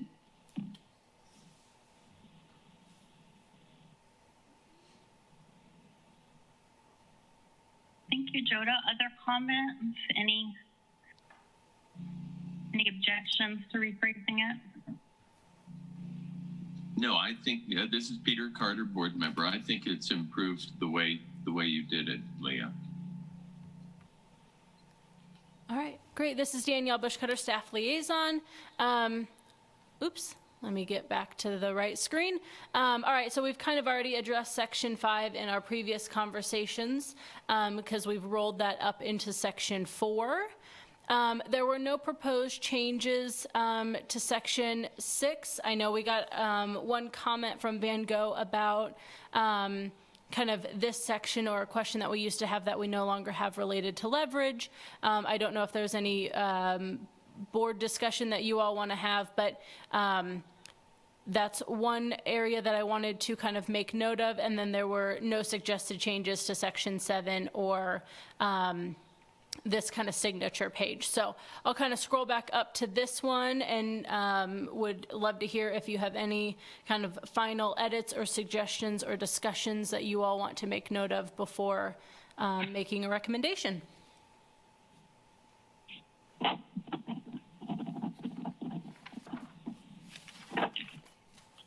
This is Peter Carter, board member. I thought the Van Gogh question was actually pertinent. You know, if you've got an agency out there that is doing positive things and leveraging the dollars that we give them to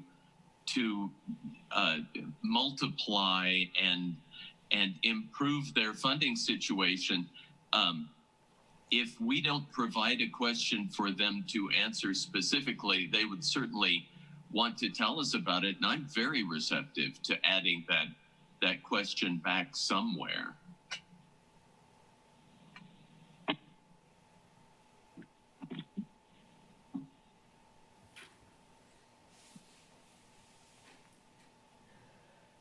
This is Leah Roseland, Chair. I must have overlooked that, and I apologize. I'm sorry. Was that just a narrative question, or was that actually a line item in the budget? This is Danielle Bushcutter, staff liaison. That question was actually in what is now our kind of first section. So the question was, will these funds be used to leverage other funds, and if so, how? And I think with how we have this section laid out, it would make a lot of sense to include that. And I think it was a narrative section, kind of a short narrative type question that we asked of agencies. So if you all would like to add that back in, we can certainly do that. I think it would be appropriate here. I think if you wanted to move it into the first section, we could as well, but I think either makes sense. This is Leah Roseland, Chair. Thank you, Danielle. In my opinion, if agencies' feedback is that it is a beneficial way for them to convey the impact of their program, then it makes sense to go ahead and keep it. Other board members' thoughts? Yeah, this is Ethan. I agree, and I think it makes sense to stick this question back in this section 6.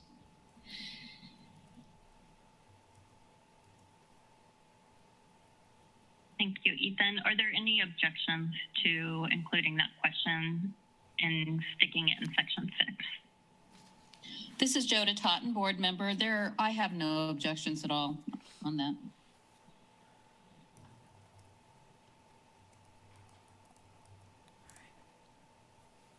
All right, Danielle Bushcutter, staff liaison. I think I got some positive.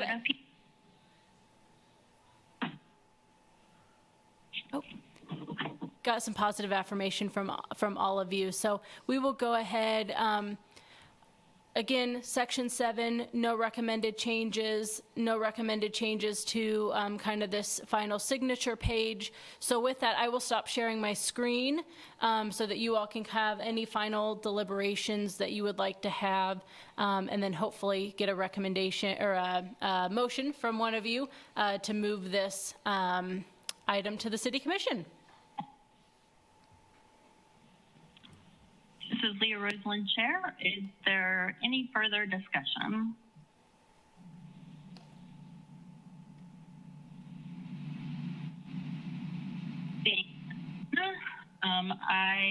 Can I make a motion? Okay. I move to accept the application with the changes made as discussed and sent to City Commission. Is that the language, Danielle? Okay. Yep.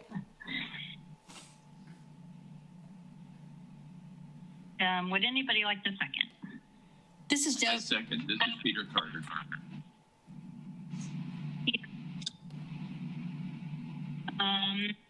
So let's go to roll call. Joda. Aye. Aye. Thank you. Ethan. Aye. Peter. Aye. Aye. And motion passes. Yay. So Danielle, you will send that that on to the commission for review then and final approval. Is that correct? Danielle Bushcutter, staff liaison. Yes, that is correct. We will try to get that on. I think we have it slated for their October 13th meeting. So that way we can get this out the door in accordance with the timeline that we talked about. Thank you. What's that? I'm going back to the agenda. So let's see. Oh, yes, we do. This is Danielle Bushcutter, staff liaison. Before we do that, two things that I also need to touch base with you all on. So we have the application as amended, so that's fantastic. One question for you all is, are you comfortable with that December date so we can include that date in the application in that kind of first section? And then two, is the expectation of you all that these agencies will present at that meeting, because I will reframe that language. Instead of being available by phone, we will ask them to be available in person or virtually.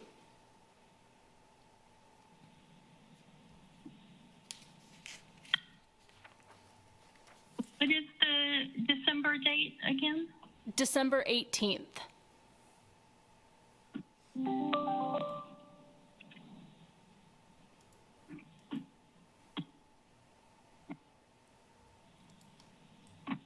So that day, fortunately, does not work for me.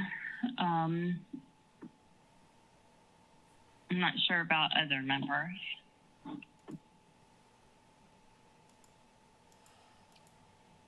This is Danielle Bushcutter, staff liaison. If we move it up to December 11th, I'm trying to stick to Fridays, not that we necessarily have to do that.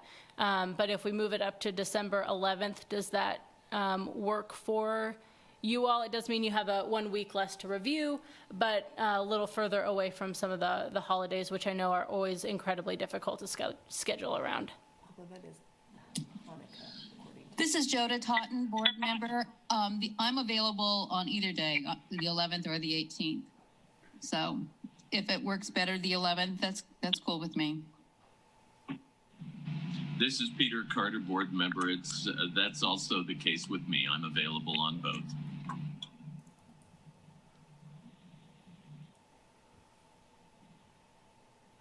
This is Leah Roseland, Chair. The 11th works for me. This is Ethan. That works for me as well. Wonderful. This is Danielle Bushcutter, staff liaison. I will change that to December 11th. And then finally, do you all want the agencies to come and present their applications to you?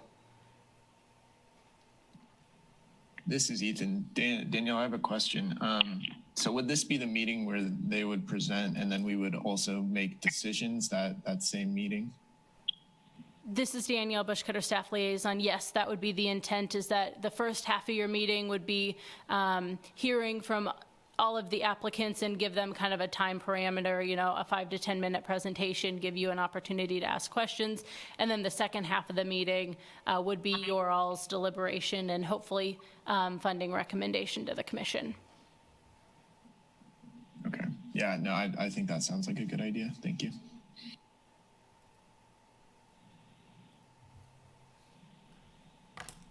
This is one Chair. I'm wondering what members think about having that be optional. I know it's been optional in the past. And my feedback is because I've just gotten such mixed feedback about this from nonprofits. The United Way used to have this as a part of our grant review process as well. And in asking partners about it, it seems like some have described it as a dog and pony show, a waste of time, sort of seen as just not a very effective use of time, and others have really valued the time and being able to answer any questions. And so with that mixed feedback, I hesitate to make it mandatory unless the board really does think it's valuable. I'm sort of mixed about it. This is Joda Totten, board member. I agree, Leah, that it should be optional. And once again, I go back to there's not going to be a lot of money this year. And if people come, take the time to present and they're not awarded anything, if we're going to start being a little more frugal with what little we have, I think it would foster some resentment. So no, I think it should be optional.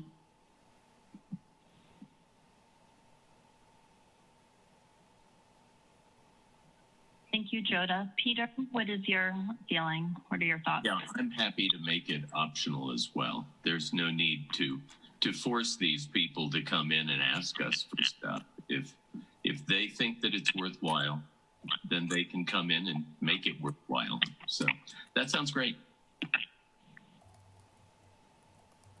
This is Leah, Chair. Thank you, Peter. Ethan, how would you support that idea of making it optional?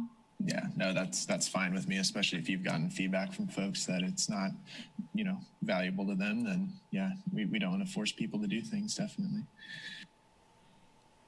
Okay, thank you all. This is Leah Roseland, Chair. So it sounds like there's consensus that we do want to ask and make that time available, but certainly not a requirement for funding.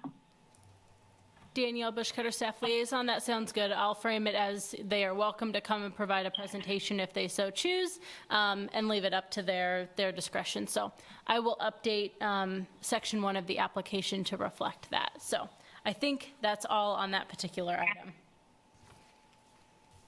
Thank you. This is Leah, Chair. So Danielle and members, I hate to drag this out any longer, but I did want to go back to a question that I had raised in the last meeting around the charter ordinance. And I'm not sure if it's appropriate to discuss in this section. I wasn't sure where it would be appropriate to bring that back up again. This is Danielle Bushcutter, Staff Liaison. It is on our list in terms of a future agenda item. Whether or not that will be, I don't think we'll be able to get to it at that December meeting because I think you're going to have so much discussion about the applications that you're receiving. But I think that would be a really good discussion for you all to have maybe at that first meeting that you all have in 2021. This is Leah Roseland, Chair. Thank you so much, Danielle, and for keeping that in your head and your notes for a future item. Okay, so are we ready to move on to the next agenda item, Danielle? Danielle Bushcutter, Staff Liaison. Yes, I think we are, unless anyone has any other final comments about the application, but I think we're ready to move on. Okay, thank you. I have gotten a little bit lost in the agenda at this point, so could you help me? Thank you. Yep, Danielle Bushcutter, Staff Liaison. I will jump into the second agenda item we have for you all today. And again, I will try to keep this relatively brief and concise. I know we're already running over and have one more item. So this is really just getting the 2019 annual report in front of you all. This was on your last board meeting agenda as well. We essentially left it the exact same as the previous year, making note that in future annual reports, you all are interested in providing some additional and more specific information, but that information wasn't readily available. So the actual report is really just a memo that provides kind of general background for the awards, and then kind of a very, very high level overview of those annual reports. So I can now change the draft minutes to final minutes, but this is the annual report that you all are asked to just review and then send to the City Commission.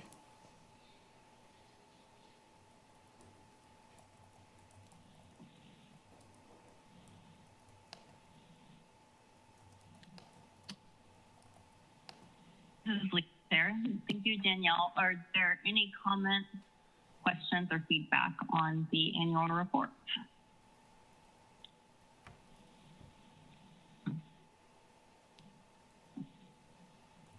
This is Ethan. I don't have any comments or questions, but I would go ahead and make a motion to forward this to the City Commission if everyone's comfortable with it. a second? This is Joda Totten, board member. I second. Let's go to roll call. So Joda, Aye. Peter, Aye. Ethan,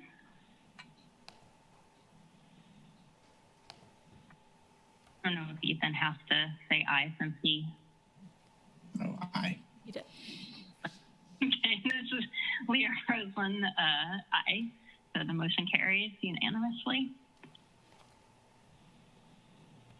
Great. All right. This is Danielle. Yep, I can jump into the next one. Danielle Bushcutter, staff liaison. The final agenda item for you all to consider is related to the 2020 funding. I'm going to go ahead and share my screen again. I greatly prefer when we get to come to you as staff and say there's more money, like we were able to do a couple years ago, and distribute that out. Unfortunately, we are experiencing circumstances where the reverse of that is true. So you all, as the Special Alcohol Funding Advisory Board, were looking for a recommendation from you all. We just received our third quarter. Let me take a step back. The revenue that supports the Special Alcohol Fund is liquor tax, which is a 10% tax on the sale of drinks containing alcoholic liquor at clubs and through catered events and drinking establishments. And we get those distributions on a quarterly basis from the state. We just received our third quarter distribution, which represents purchases that were made between April and June of 2020, which, as you know, was really when we were in a lot of our direct response to COVID-19, and a lot of our institutions were not able to be open or able to function in the way that they were functioning just a few months prior to that. So the distribution that we received for 2020 is about a 75% reduction of what we received in the prior year.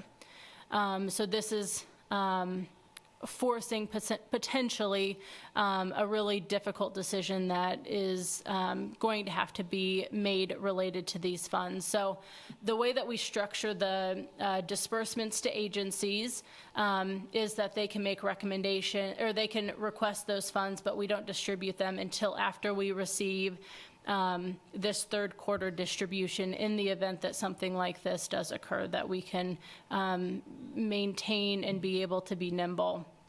Good morning. We still will have one more quarterly distribution in December.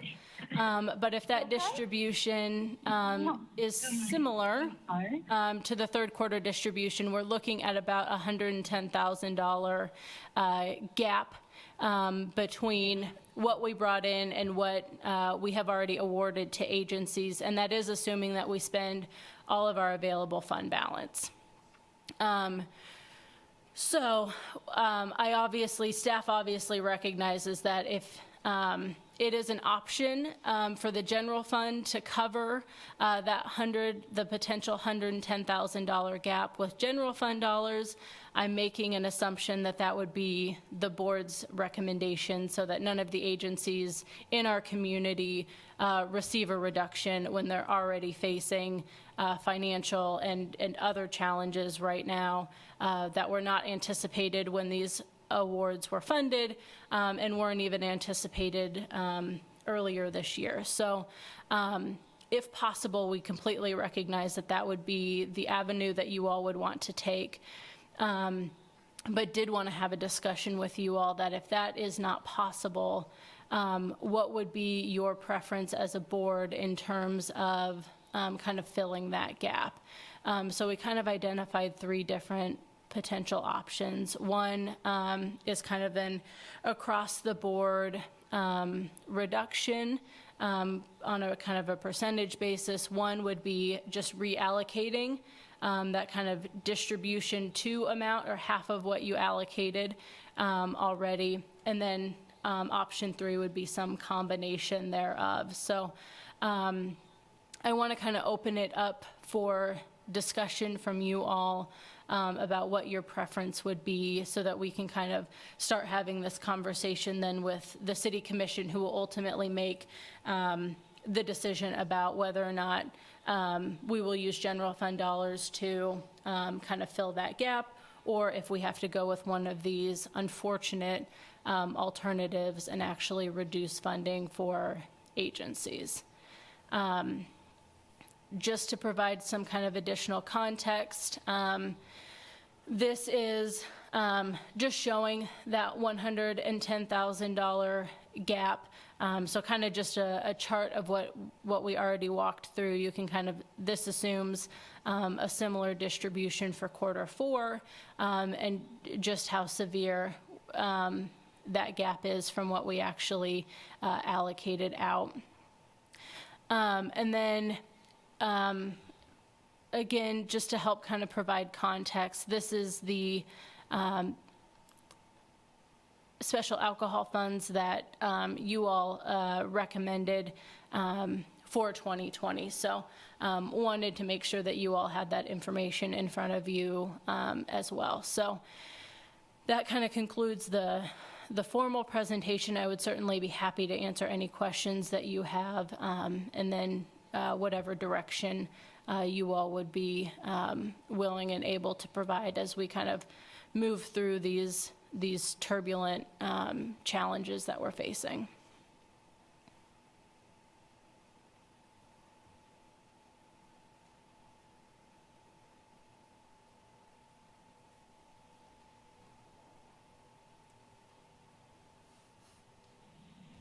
This is Leah Roseland, Chair. Thank you for that presentation and overview, Danielle. And also for giving a further understanding of how the alcohol tax is collected. I personally had thought of it primarily in terms of liquor stores and wasn't thinking about the impact of bars and restaurants and things like that. And clearly it has had a significant impact on our tax revenue. As you stated, I would be in favor, first and foremost, of continuing the promised funds to the nonprofits and trying to get it covered out of the general fund if possible. I'm interested in hearing the thoughts, comments, and questions of the other board members.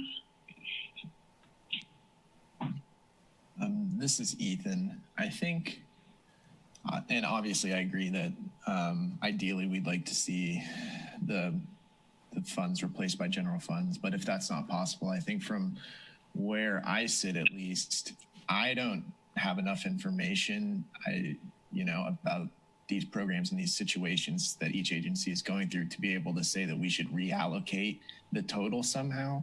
I think that the fairest thing to do, given that everyone has experienced this situation and all these agencies have gone through the last 6 months, is to do an across-the-board reduction based on the percentage reduction that the fund has received. So that's kind of my 2 cents where I'm at. Open to other thoughts, obviously. This is Peter Carter, board member. In spite of everything that we've heard today, in spite of what Megan was saying, of course, first priority is to have the city not do some sidewalks or something, and focus on this social services funding. Secondarily, I would agree with Ethan that the best that we could do is probably across the board percentage cut to whatever the final amount is. I don't think we are armed with the information necessary to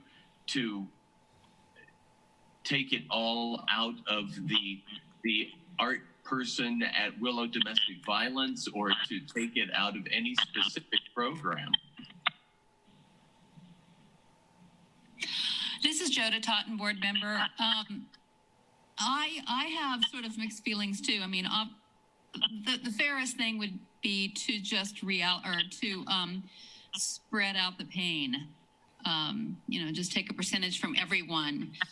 That being said, there are, and also everyone has their budget already set for the year. So there is that. But the other thing I think is that there are people who need it more than others. That, for example, housing or even domestic abuse,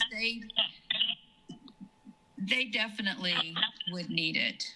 Am I getting feedback here somehow, or am I just hearing it on my end? Anyway, that's kind of how I think. We would just have to spread the pain, so to speak, even though there might be some agencies that actually are seeing such an increase in demand because of COVID, if you get my drift.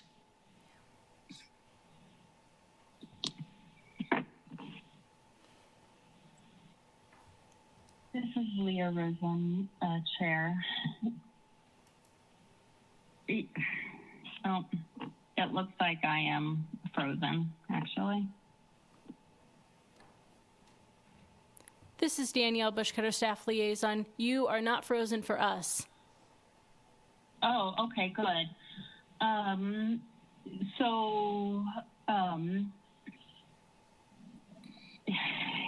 It is very difficult because I do agree with Joda that some programs have seen a really drastic increase in the services and in the demand for their services, while other programs may not have been impacted as much. I struggle with, making any cuts knowing that layoffs are going to happen as a result of that, but unfortunately that's not in our control. But quite honestly, I've seen in the past few months the City Commission approve millions of dollars to further enhance the police budget, whether it's through the police station, whether it's through equipment, whether it's through pay raises, etc. And so it would be an absolute betrayal to the community to simultaneously amp up funding for the police budget while decreasing funds for drug and alcohol prevention and intervention services, which has a direct impact on our community health, safety, and crime. If we want to talk about public safety and really making investments into public safety, we need to be starting with prevention, and we need to be investing into social services. And so I even, hesitate to have the question of which already disinvested in nonprofit agencies are going to have further cuts made to their already small budgets, while knowing that the commission has prioritized increasing revenue and budgets for other city agencies. So I'm wondering what the options are in terms of making statements or doing some holding off our decision on how cuts would be made, and rather perhaps focusing our efforts on encouraging the commission to support these funds.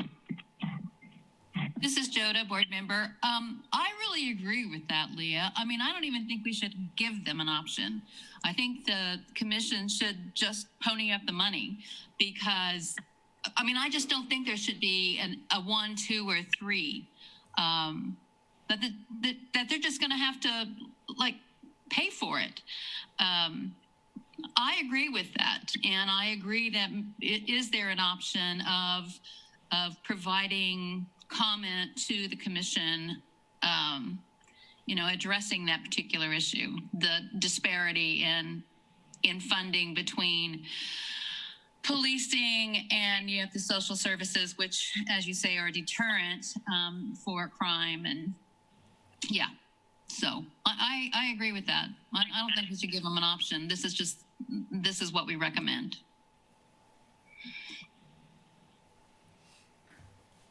Thank you, Joda. Peter, we haven't heard from you yet.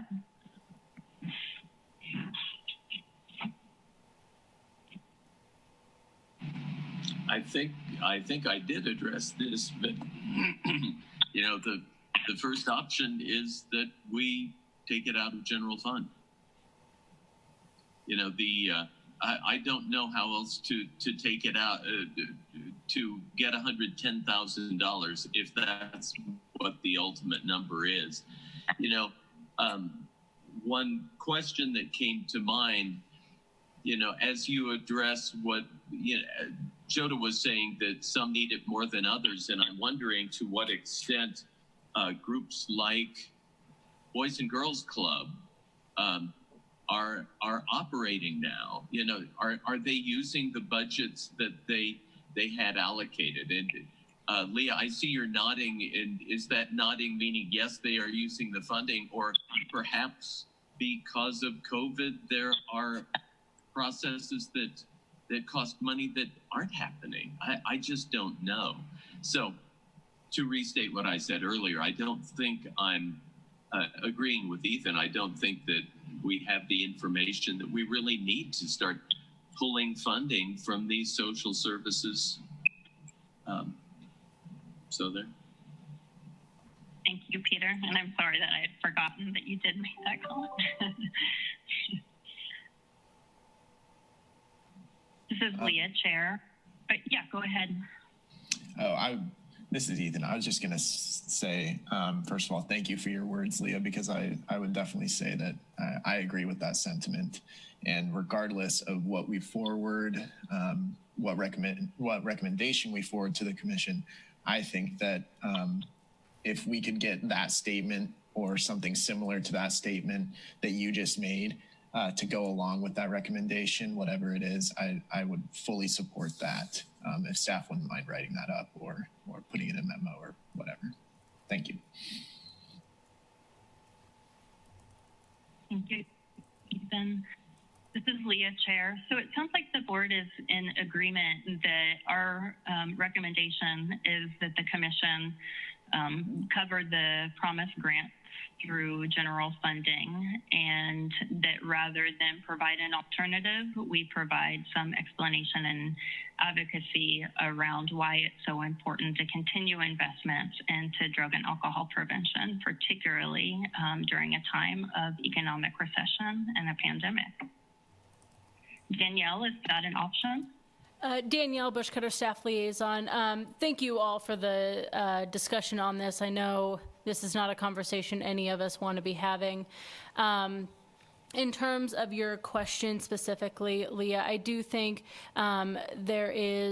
there would be an opportunity. Obviously, this will go to the commission for all of you to be more than welcome to come and provide public comment on that. I also think there may be an opportunity if the board is willing to and you're willing to kind of write a letter kind of outlining some of those comments that you just made, as long as the board is comfortable with that being included in the agenda packet without it being first approved by the board as a whole. That is an option as well. The other thing that I would say is, even if this item goes before the commission with the very clear understanding that obviously your recommendation is that the general fund cover the cost of these, you also are welcome to provide public comment, just like we had on our agenda items today, so that those letters are still attached to that agenda item, still goes to the commission, and they have all of that. So we can deal with it in kind of that way, so that if each and every one of you would like to provide a letter, you're more than welcome to do that, and that'll be included in the agenda packet as those comments. So that's how we can kind of address it from that perspective, and I will certainly let you know when that agenda item is going to the commission as well, so that you have an opportunity to participate if you so choose. This is Leah. Leah, Cher. Thank you. I personally would appreciate that and be in favor of having, it sounds like the board is in agreement, having our formal recommendations be no reductions and have it be covered by general funds and not provide any alternatives. And if the commission decides that that's not a priority for funding, then I'd be in favor of letting them figure out which agencies and which populations don't get served because of that, honestly.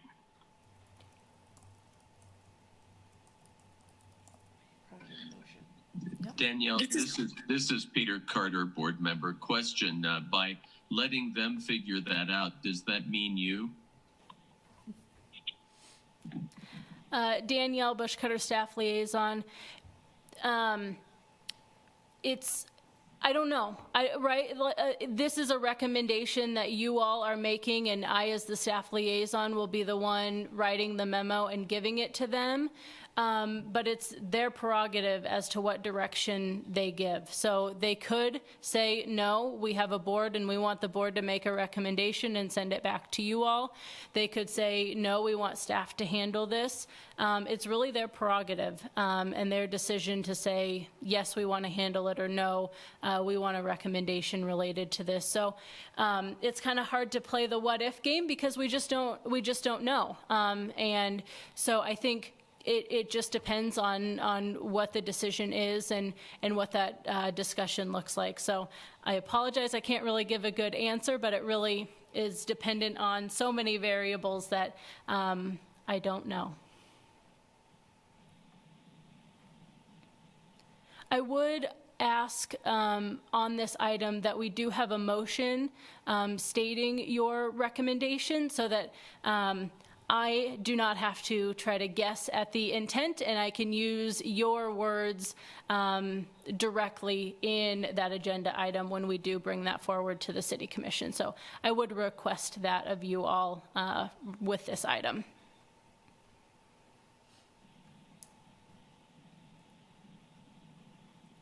This is Leah Roseland, Chair. Would somebody like to make a motion?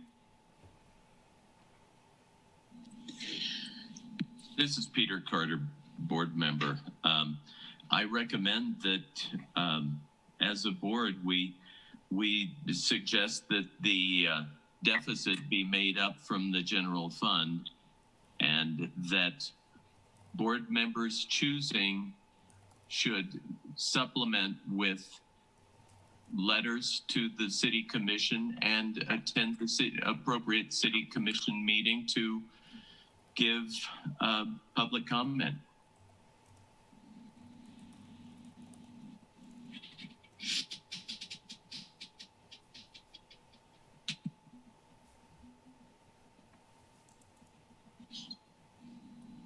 This is Ethan. I would second that. This is Leah Rose. So in terms of an official motion, would it be, so a move to recommend to City Commission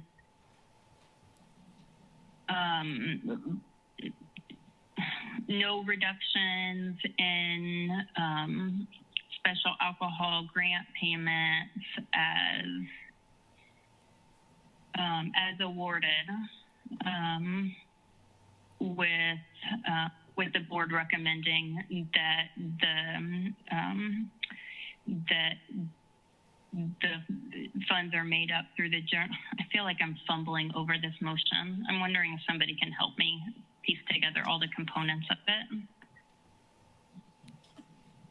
it. This is Ethan. I might give it a shot. Well, this is Casey Toomey, Assistant City Manager. I think I heard a motion by Peter and a second by Ethan already. So if you want to amend that motion, that's fine. Sorry to be the parliamentary procedure police, but just wanted to make sure we address that motion first. This is Ethan. Can I submit a substitute motion? Yes. Sure.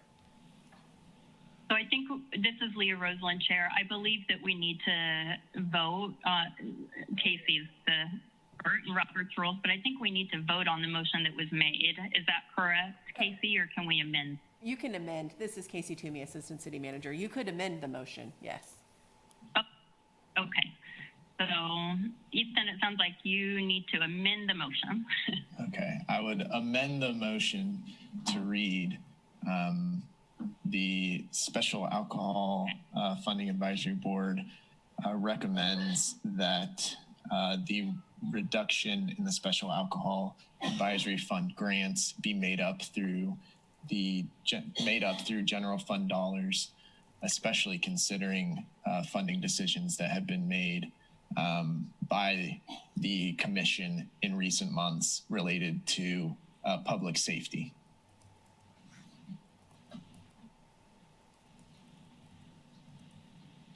I enthusiastically second the amended motion. Okay, Danielle Bush-Cutter, staff liaison. Going back to Robert's rules. Danielle Bush-Cutter, staff liaison. Going back to Robert's rules, we need the original maker of the motion to accept the amendment. We already have a second, so then we just need to go into roll call. Thank you. Peter. This is Peter Carter, board member. Can I just second the revision? Sure. If so, I do. That will work, yes. Now we can go into roll call. Okay, so call a roll. Joda. Aye. Peter. Aye. Ethan. I don't know if he has to aye. This is Leah, aye. So the motion passes unanimously.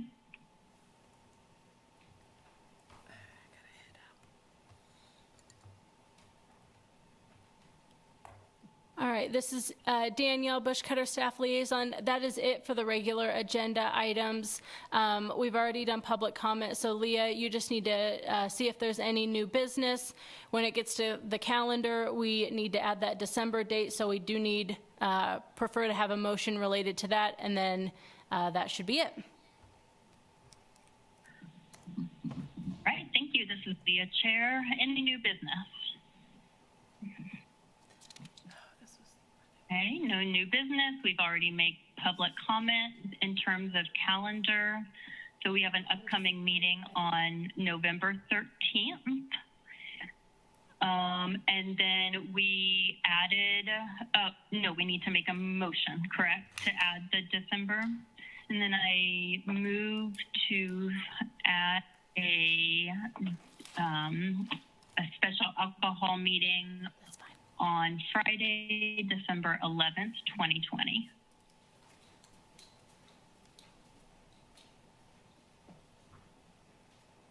Any seconds?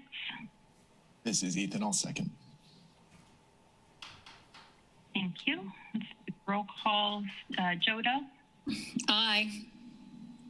Peter. Aye. Ethan. Aye. Yeah, aye. So the motion carries. We will have another meeting on Friday, December 11th. And that's it. Does anybody need to move to adjourn, or can we just adjourn, Danielle? You can just adjourn. All right, so the meeting is adjourned at 11:01. Very good. Thank you very much. Thank you all. Thank you all.